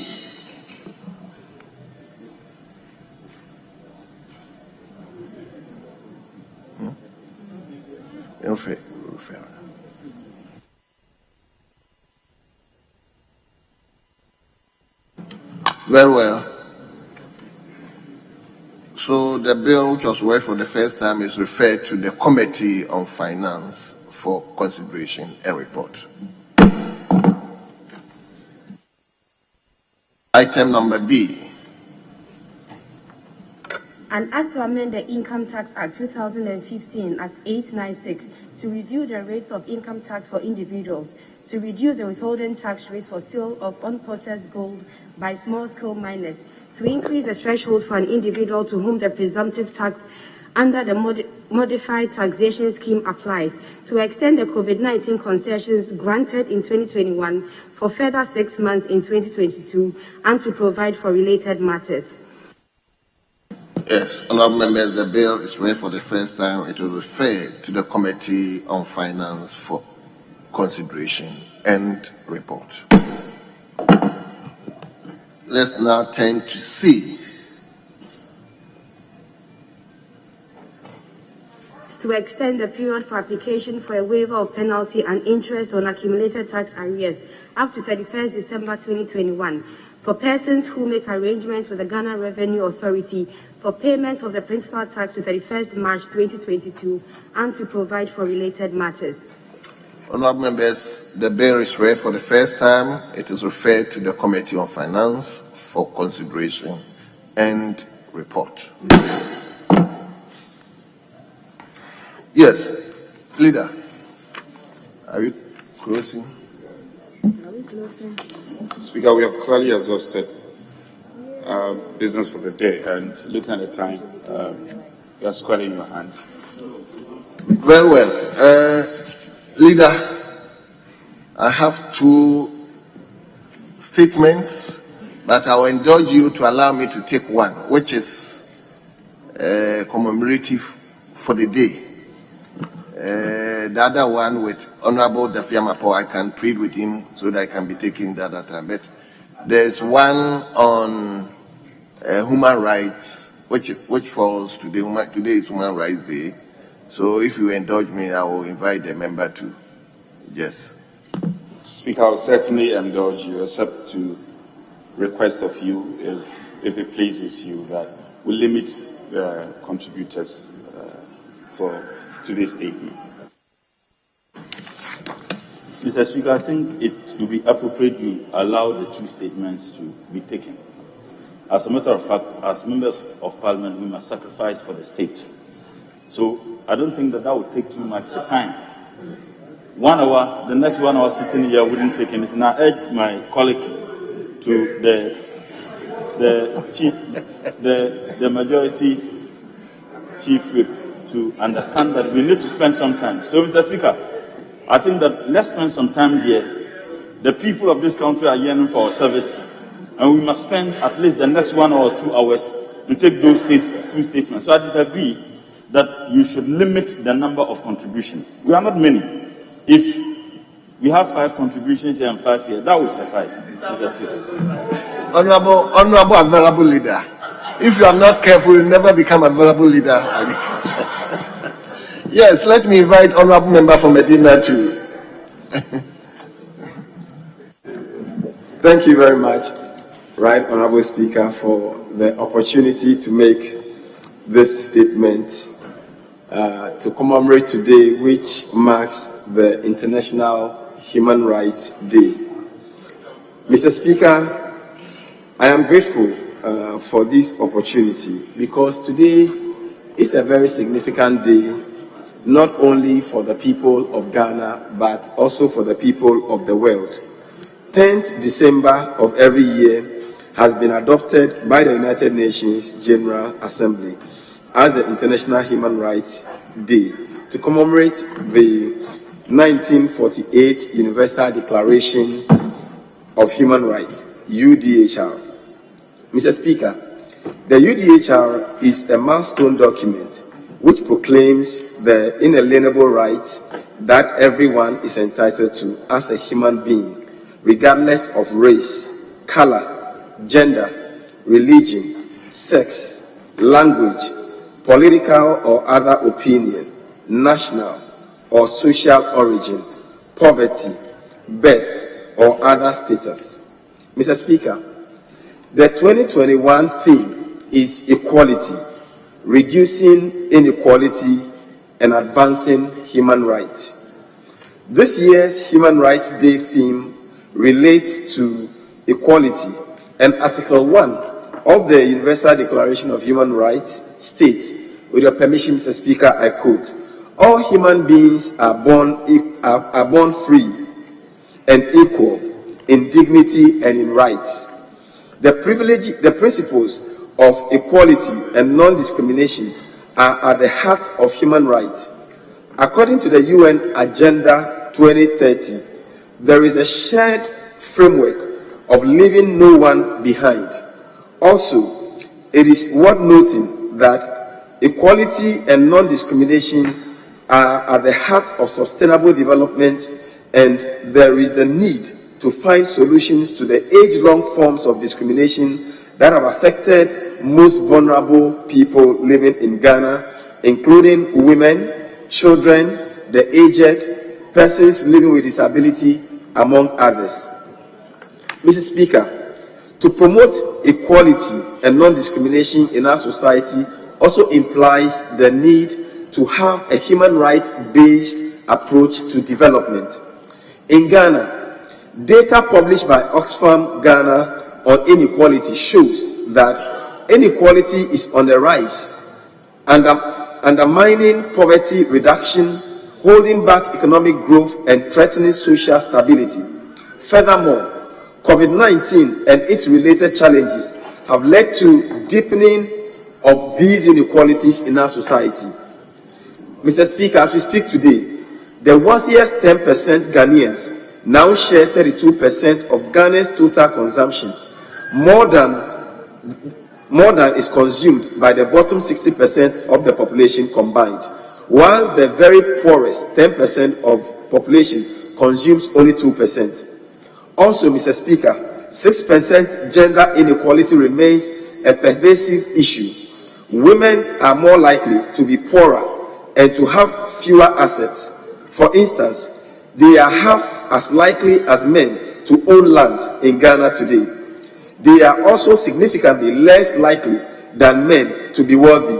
Only 6% of richest people in Ghana today are women. Mr. Speaker, less than 2% of the poor are covered by National Health Insurance Scheme.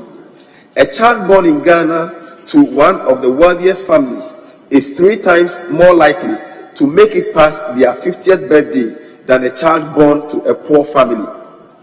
According to the 2020 Human Rights Report published by the U.S. Department of State, Significant human rights issues in Ghana include arbitrary and unlawful killing by government or its agents, cases of cruel, inhuman, or degrading treatment or punishment by the government or its agents, harsh and life-threatening prison conditions, arbitrary arrest and detention, serious restrictions on the press, including violence and threats of violence or unjustified arrest or persecution against journalists, serious acts of corruption, lack of investigation and accountability for violence against women, and existence of worst forms of child labor, among others.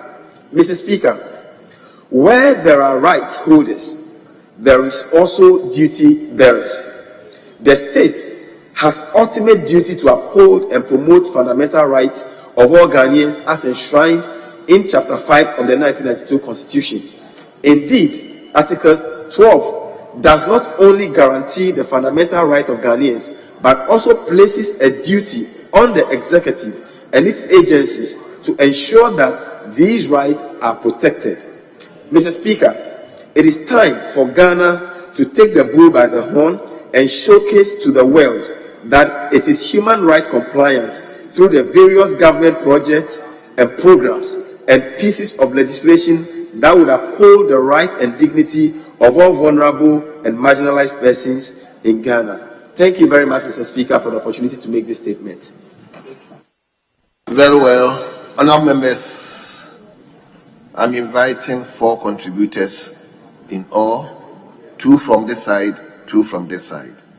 I will begin with Honourable Ahiafo.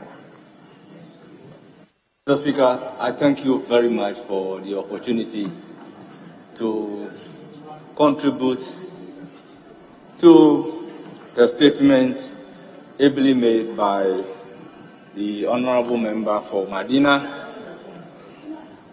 Honourable Xavier Kojo Sosu, who is also the ranking member for Constitutional, Legal and Parliamentary Affairs, a deputy ranking member of Constitutional, Legal and Parliamentary Affairs Committee of Parliament. Mr. Speaker, yesterday there was a commemorating statement on international anti-corruption.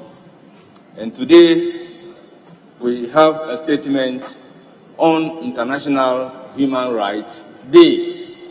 Mr. Speaker, it will interest you to know that in Ghana, we combine the 2 days and observe it on the 10th of December. So today at Aliza Hotel, there was a high-level national conference to commemorate the Anti-Corruption Day, which was yesterday, and the Human Rights Day, which was today, under the theme of building a culture of integrity for the generation. Though the respective themes of the anti-corruption and then the Human Rights Day were different. Mr. Speaker, the theme for the International Anti-Corruption Day was your right, your role, say no to corruption. Mr. Speaker, today the Human Rights Day is talking about equality, reducing inequality, advancing human rights. These themes are very apt and timely. Mr. Speaker, if we talk about equality or inequality in advancing human rights, we are not talking about equality in terms of our various sizes. We are not talking about equality in terms of our various heights or color. But we are talking about equality in terms of equality irrespective of race, equality irrespective of your nationality, and equality irrespective of your economic status in life. That is what we are talking about. Mr. Speaker, if we talk about human rights, we are generally talking about the basic and the fundamental rights that must be enjoyed by all persons from birth to death in the whole world. A right like freedom of movement, right to life, freedom of speech, right to information. But we must state that there is no absolute enjoyment of these rights, because the beginning of one's right may mark the end of another. Your right as a person may end as somebody's nose. So we need to respect the right of each other. It is on this basis that I'm saying that there is no absolute right. And we realize that our Constitution, in Chapter 5, particularly Article 12, 1 and 2, are very clear on this issue. Mr. Speaker, Article 12.1 states the fundamental human right and freedom enshrined in this chapter by the executive, legislature, and the judiciary, and all government and its agencies, and where applicable by all natural and legal persons in Ghana, and enforceable by the courts as provided for in this Constitution. 2 says, every person in Ghana, whatever his race, place of origin, political opinion, color, creed, or gender, shall be entitled to the fundamental human rights and freedoms of the individual contained in this chapter, but subject to respect for the rights and freedom of others and for the public interest. So clearly, you have the right, but you must also respect the rights of other people. And the enjoyment of your right must take into consideration the culture, perspective of the society in which you belong, in asserting certain rights in one way or the other. Mr. Speaker, as I thank the maker of the statement, I would want to emphasize the fact that your right ends at somebody's nose. To assert the enjoyment of your right, you must also respect the right of others. Now, let me conclude by saying that the judiciary, as an arm of government, has a very important role to play in terms of human rights in this country. The Constitution states clearly that justice emanates from the people of Ghana, and it is exercised on their behalf by the judiciary. Anybody who seeks to enforce his rights, because justice emanates from the people of Ghana, the right place to go is the judiciary. The judiciary and then the judicial service also have a very important role to play. So for there to be a right enjoyment of human rights, there must be equal access to justice.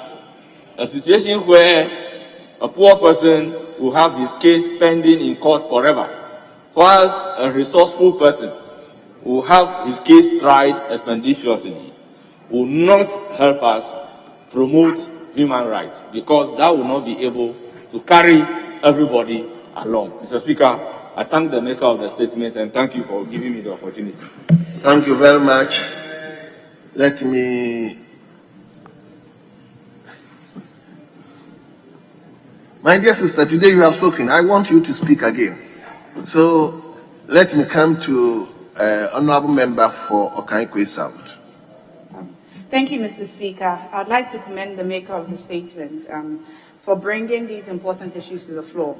Mr. Speaker, I'd like to just add one or two things to what he said. Mr. Speaker, on a day like this where we are commemorating human rights, Mr. Speaker, I'd like to talk about promoting equality and non-discrimination against women.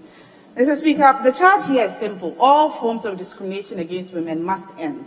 On a day where we are amplifying and we are all speaking about human rights, Mr. Speaker, I'd like to say that for women, we face a lot of discrimination in the political sphere and outside the political sphere, Mr. Speaker.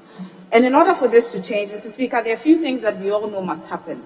Women must be given an equal voice. Mr. Speaker, if we all agree that we would like to see a larger number of women, would like to move up from 40 out of 275 for female representation in this chamber, Mr. Speaker, we all know that giving women an equal voice in all in the hierarchy, whether political and all spheres, we need to give women an equal voice and also add to national development. Mr. Speaker, I'd also like to talk about increasing women's access to economic opportunities, Mr. Speaker.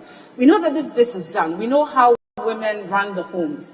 We know that increasing access to economic opportunities goes a long way to prevent women from being discriminated against. Mr. Speaker, we're all aware that a lot of women in abusive relationships cannot leave because of the economic aspects. On a day where we are amplifying and we are talking about human rights, and we all agree that women's rights is human rights, Mr. Speaker, we would like to appeal to everybody to take this charge to ensure that all forms of discrimination against women as well as children ends. Thank you, Mr. Speaker. Thank you. From a lady, let me come to another lady. Honorable member for Etu South. Yes. Mr. Speaker, I thank you very much for this opportunity. And I'd like to applaud my brother, the Member of Parliament for Medina, Honorable Susu, for this educative statement. Mr. Speaker, listening to him and reading from the document he has presented to us, the line that is instructive, that hits home, if you permit me, is in the third paragraph, and it reads, "It is worth noting that equality and non-discrimination are at the heart of sustainable development." That, for me, nails the statement. And why do I say so? We are a country where when a child is born, we are very happy about it. The whole family is going to be in white. We celebrate this child and celebrate the child till the child becomes a teenager. And then their rights are the only thing that they are taught, responsibilities. And so they grow up thinking that the world belongs to them and they have no role to play in making their countries great and strong. Sadly also is the fact that the rights of the citizens, especially the youth, seems to be trampled upon by we who are in a generation who benefited more from this country. We are not ensuring that we leave the hands of these young people who are expected to celebrate and promote what we have worked hard for. Mr. Speaker, the distribution of national wealth, if our rights are anything to go by, then in seeking to develop our country, the national wealth must be shared equally. It should not be based on the color of your skin, the color of your party, the color of your tribe, but it must be shared because we all respond to the same constitution. Mr. Speaker, as we celebrate the Human Rights Day, we celebrate both as individuals and also as a collective. We must ensure that here in this country, we can perform what is right by all citizens, so that once again, as we are noted to be touting, we were the first to do this and we were the first to do that, this too can be an example where we are the first to really ensure, in the true sense of the word, the human rights of its citizens. Mr. Speaker, before I sit down, I'd like to ask, what is this country doing about the rights of the children that are on our streets And this, Mr. Speaker, is not a matter that has happened only today. It is a thing that we have been dealing with over the years. But if we are not making progress, then more children will be found on the streets. But the image of our country is not in the speeches we make internationally. The image of our country is on the streets of this country. So anybody who comes in here has a first-hand impression about us. And how did they live here? With what impression do they live here? Whether the children belong to Ghana or not, they are at the intersections. We all see them. Our windows are rolled up. When we dare to bring them down, we know that they are going to come asking for a thing or two.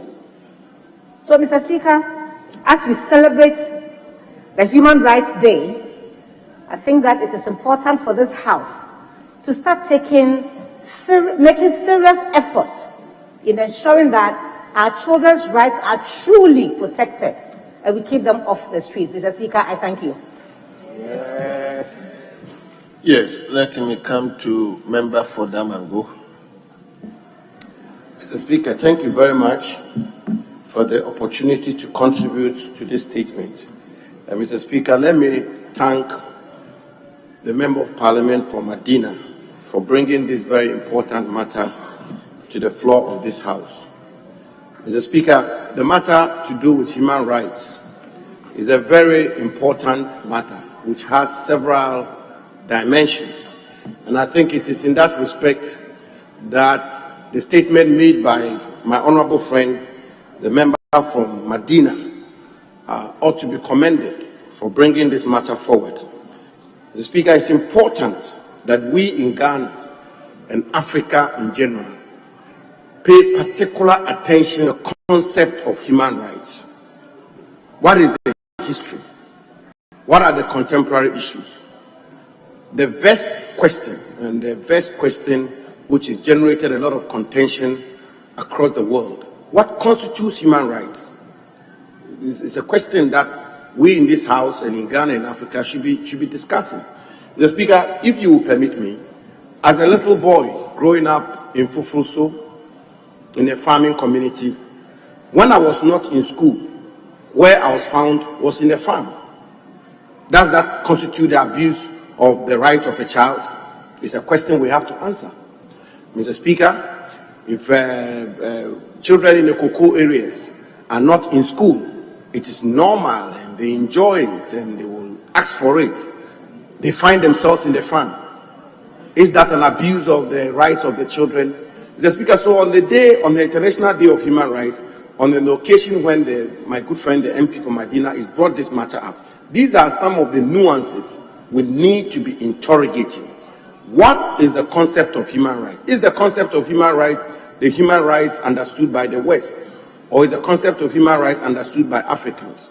Is it the right of a child to question the father? Is it the right of a child to report the father to the police? In other places, it may be a right of a child. But will that be a right of a child in Gabon or in Gonjaland?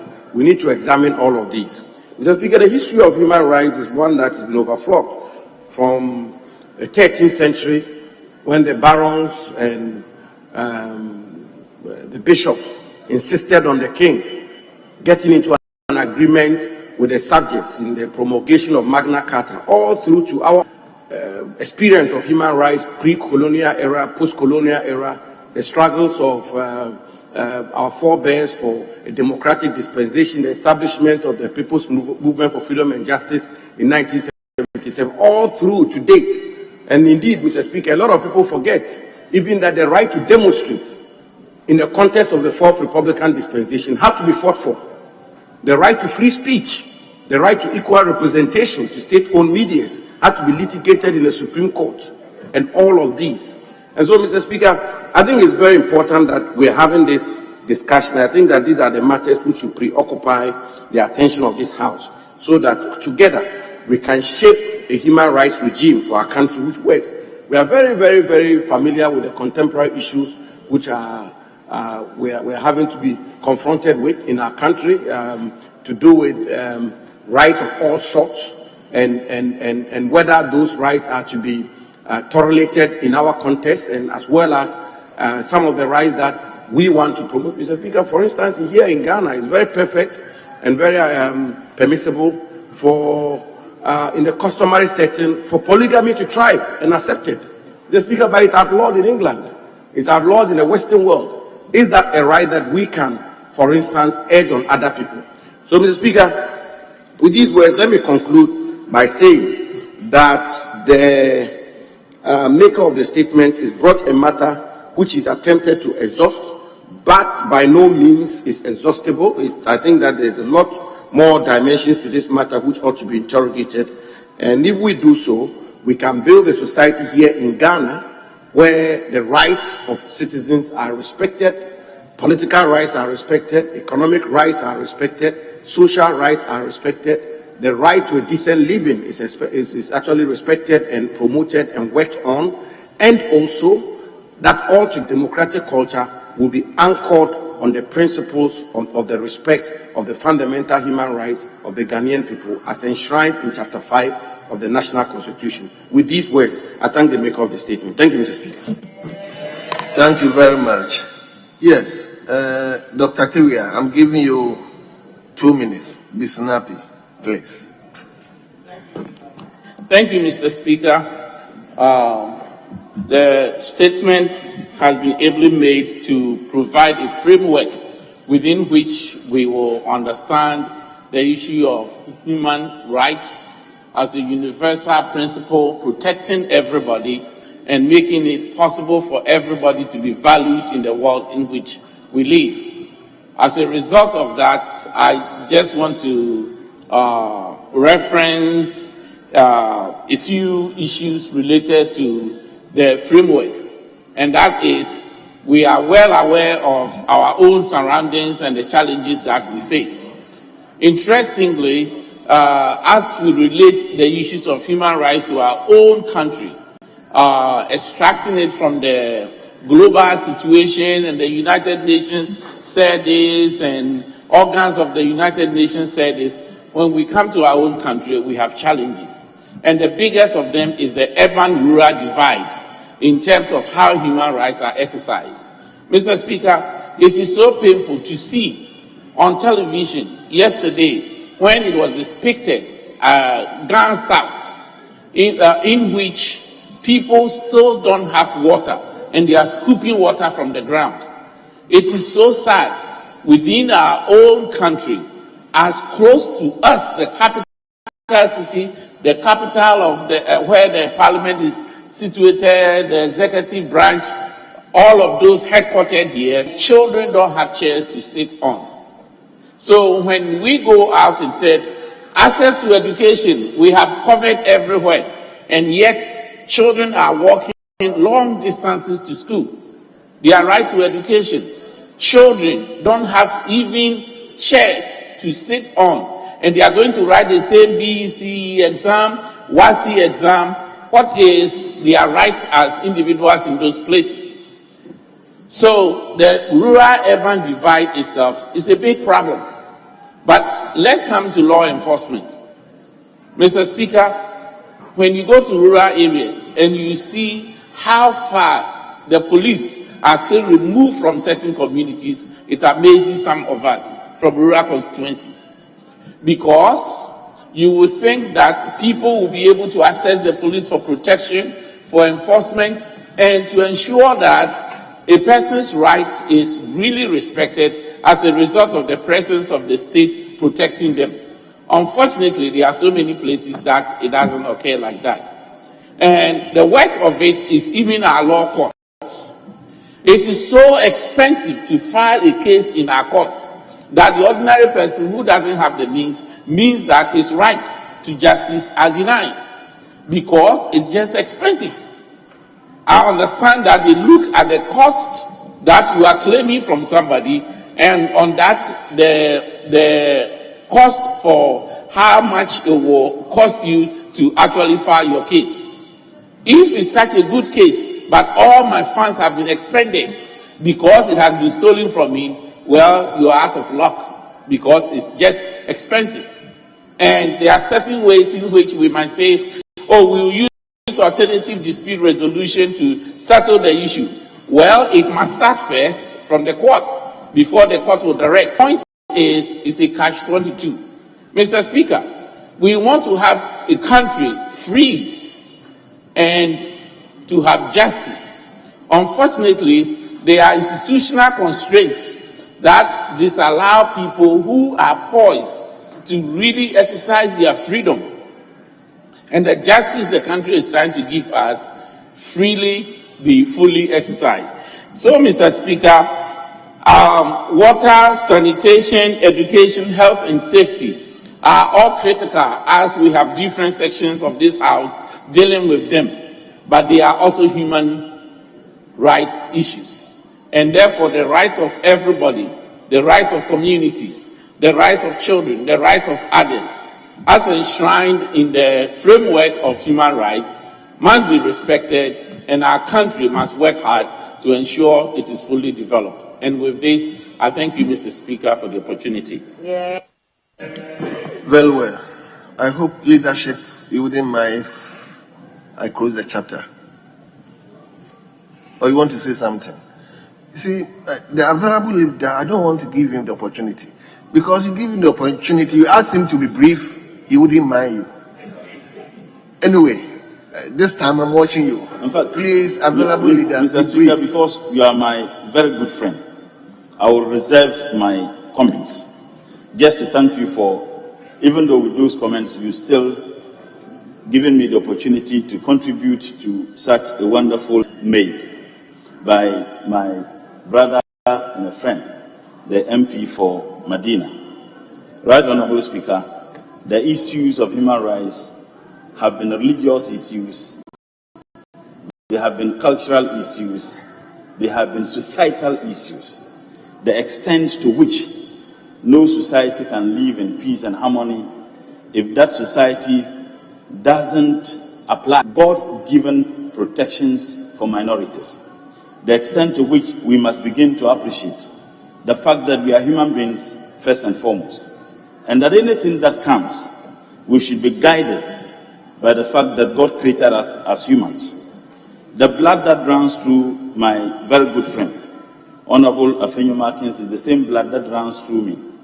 The blood that runs through a person with a white skin, a colored person, a black person, is the same blood.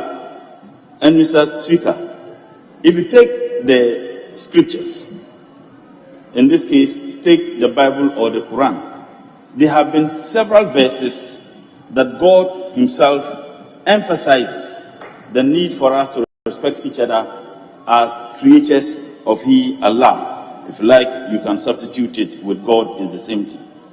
And Mr. Speaker, permit me to just read a verse in the Quran, what God says about we human beings. And for the sake of the appreciation of the people who understand the Quran, I want to read it as it is written in the Holy Quran. Allah says, and I read, A'udhu billahi minash shaitanir rajim. Bismillahir rahmanir rahim. Ya ayyuhan nas, inna halaknakum min zakari wal unsha, wa ja'alnakum shu'uban wa kabaila lita'arafu inna akramakum indallah atkakum inna allaha alimun habirun. What it means is that Allah says, O mankind, indeed, we have created you from male and female and made you peoples and tribes that you may know one another. Indeed, the most noble of you in the sight of Allah is the most righteous of you. Indeed, Allah is all knowing. That He has created and tribes. He created some to be the Gumbes, some to be Asantis, some to be Achims, some to be Gunjas, some to be Eves. He created us of different tribes and kinds. Our shapes are not the same. Our heights are not the same. Our sizes are not the same. And that the reason why He created us with such disparities or inequities, so that we can know each other. That I can see someone and know this is a male and I'm a male. This is a female and I'm a female. We speak the same languages depending on the societies or the communities we live in. But we must also appreciate the fact that other people think differently than we think. Other people speak different languages than we speak. What is important? That among us, the best is the one who is very pious. And pious here doesn't mean just the one who goes to the mosque or the church every day, but the one who treats his fellow human beings with dignity and with respect. Right Honorable Speaker, I want to conclude on the submission made by my brother Honorable Abu Jinapo in the matter of our appreciation of what constitutes human rights as Africans and the way the Western world sees it. I grew up in the North, and I have seen several pictures, particularly those who advocate for human rights, that they have a picture of a pregnant woman who is carrying firewood, and they say that the pregnant woman is dehumanized by certain communities. My understanding of what happens in many communities is that there is a complementarism between the man and the wife. A typical example in the typical northern home is that the man goes to farm as early as 5 a.m. The woman prepares the breakfast, send the breakfast to the farm around 9. The man will start working around 5:30. By 9 o'clock, the woman brings the breakfast, the woman goes back home. And in the afternoon by 12, the woman prepares the lunch, send the lunch to the farm for the husband to eat. And after that, the woman gathers the firewood and the wood home to prepare the evening meal. So if you do not have an appreciation of how they complement each other in such typical modern homes, the conclusion will be that women have been treated with so much disrespect. And I think that we need to have an appreciation of what constitutes human rights based on the society or the culture. The last point, Right Honorable Speaker, has to do with the vexed issue of the excessive demands of rights. And let us not shy away from the thorny issue now, which is the LGBTQ. It is the human rights they appreciate in their society. In our society, that is not human rights. That is an affront to our values. That is an affront to our culture. That is an affront to our way of lives. Must we just succumb to any human rights that is preached and expected to be pushed down our throats? So we need to look at it in the context of our culture, in the context of our society. Then notwithstanding, we must respect every individual. It doesn't matter whether that person is educated or not educated. It doesn't matter whether that person is a member of parliament or a track pusher. It doesn't matter whether that person is rich or poor. The fundamental thing is that we respect each other as created by Allah and as stated in Quran chapter 49, verse 13, as I read. And with these few words, I want to thank the maker of the speaker and thank you, my very good friend, the Right Honorable Speaker, for giving me the opportunity to contribute, even though the opportunity came with some few words which we will discuss outside the system. Thank you very much, Mr. Speaker. Thank you very much, Honorable Mutala. Let me now come to the acting leader of the House. Mr. Speaker. Am I right to also say be brief? Yeah, Mr. Speaker. Very well. It is so. Mr. Speaker, we can see the reform when you graduate from the back bench to the front bench. Mr. Speaker, I take serious exception to this. Mr. Speaker, I take serious exception to this. Mr. Speaker, I'm not making reference to Mr. Speaker, I take serious exception. Mr. Speaker, I take... No. Hold on. I mean, you should have that heart to take things lightly. I mean... Yes, it's not about me, it's about the entire caucus I'm leading at the moment. No. This statement is not just about me. If you had made that statement, if I was sitting there, fair. I'm leading the caucus now. I'm sitting on the chair of leadership. Very well. So respect the caucus. Respect the caucus.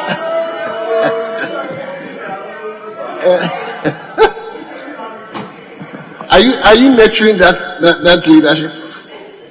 Mr. Speaker, at the moment I'm sitting here. Are you nurturing it? Am I? Are you nurturing?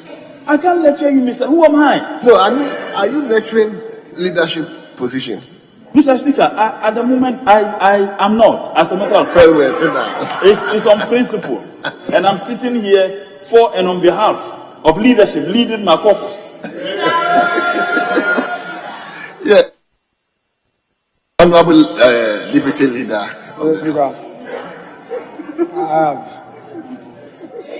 have noted with joy that when you advance from the middle bench to the front row, issues of point of order may never arise. Mr. Speaker, first I commend our colleague MP for Medina for bringing this to our attention, the statement. He makes reference to some reports. I have checked and verified some of them.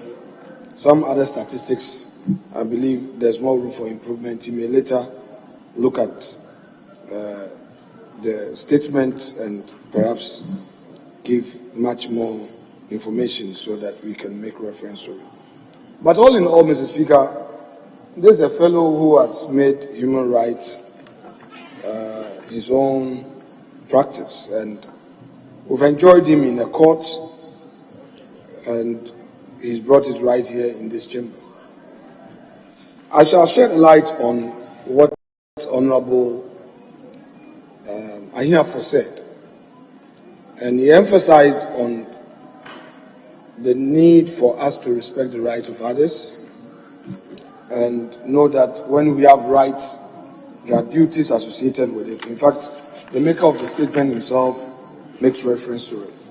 On that score, the point I want to make here is that we must respect state institutions that are there as pillars of democracy to help with the enforcement of our rights.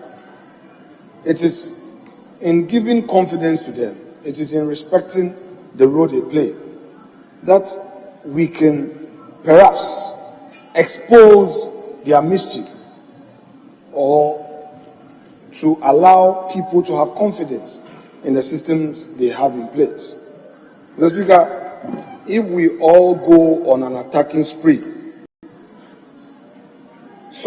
we cannot sustain this democracy. Sometimes when we blow things out of proportion, as though things have gotten out of hand when really they are not the case. So I want that to be registered by way of my comment.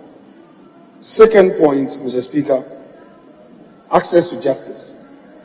Mr. Speaker, when you go to our police cells, when you go to our courts, sometimes the police will tell a suspect or an accused that when you go to court, just plead guilty.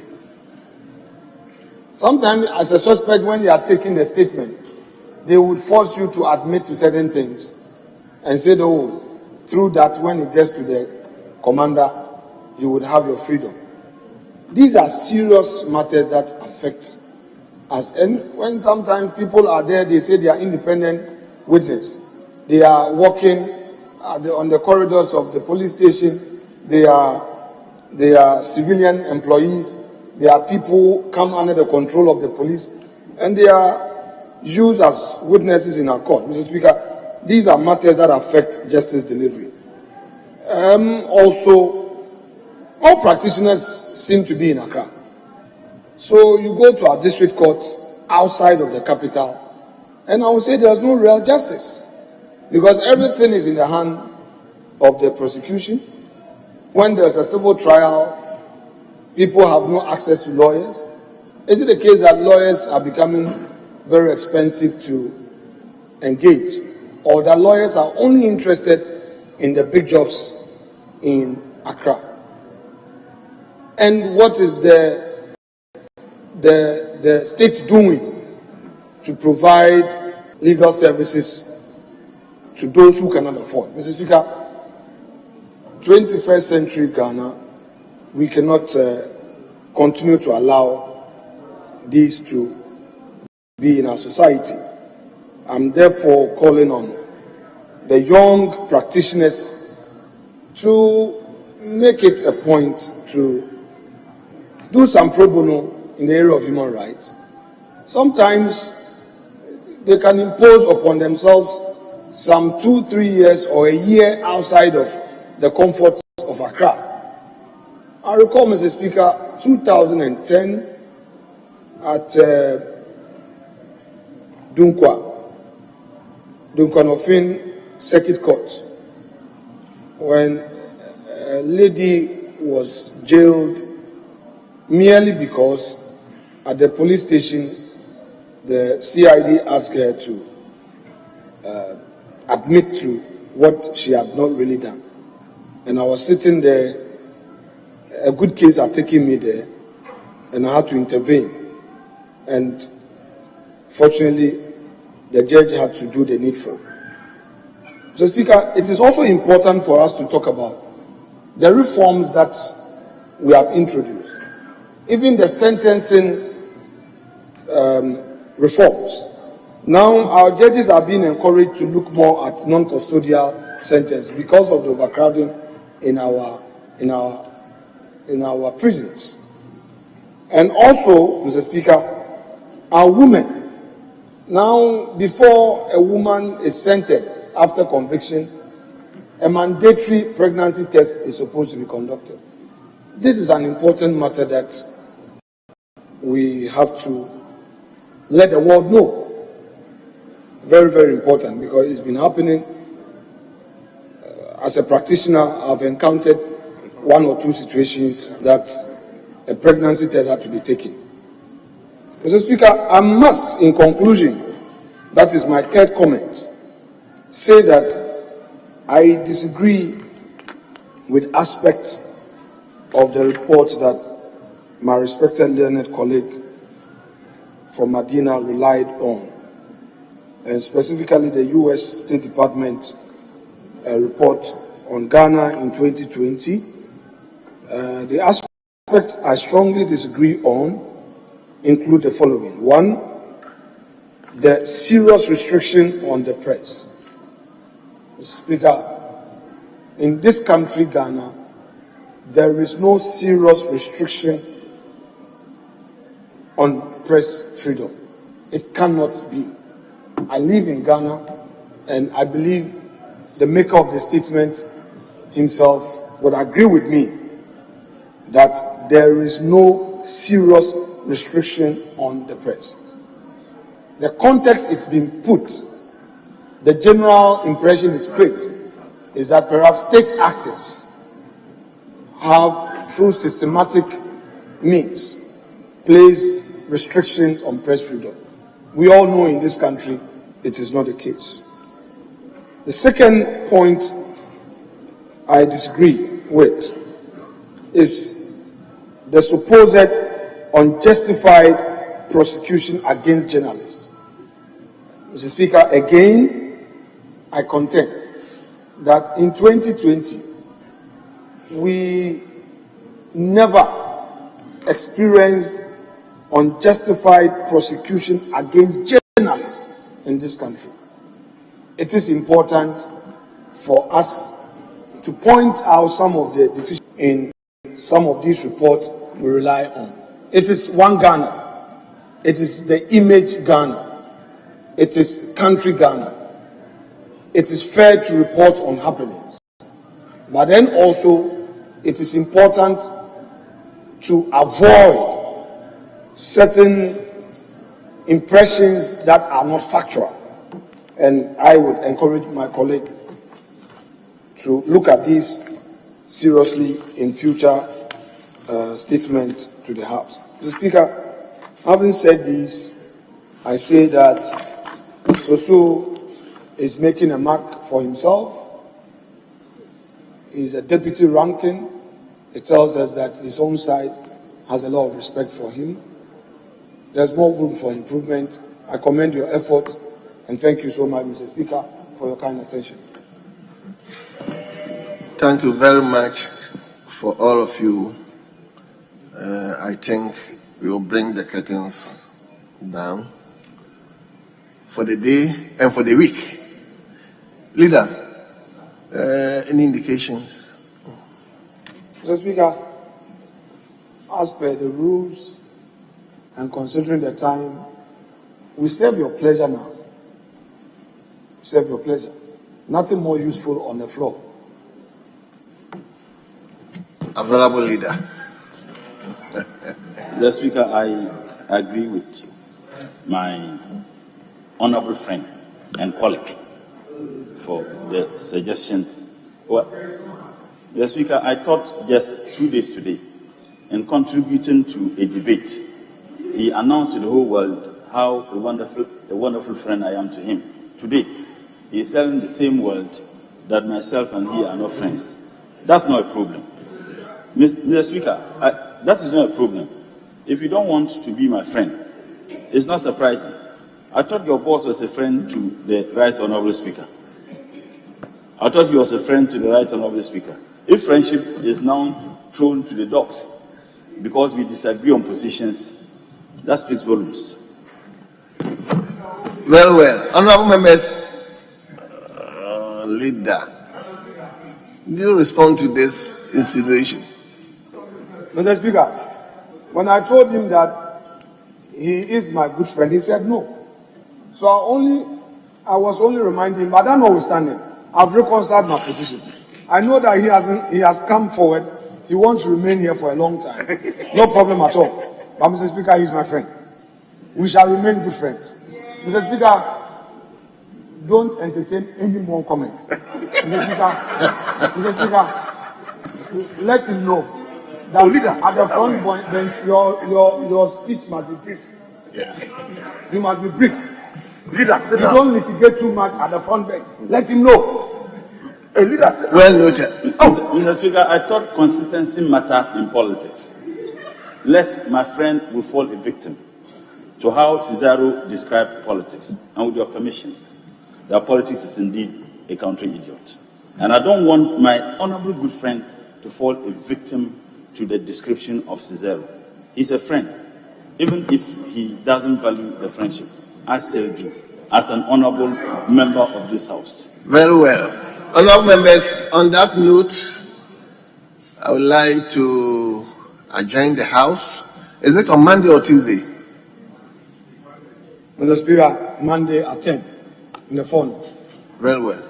So the House is adjourned to Monday, the 13th of December 2021 at 10 o'clock in the forenoon. Honorable members, the House stands adjourned.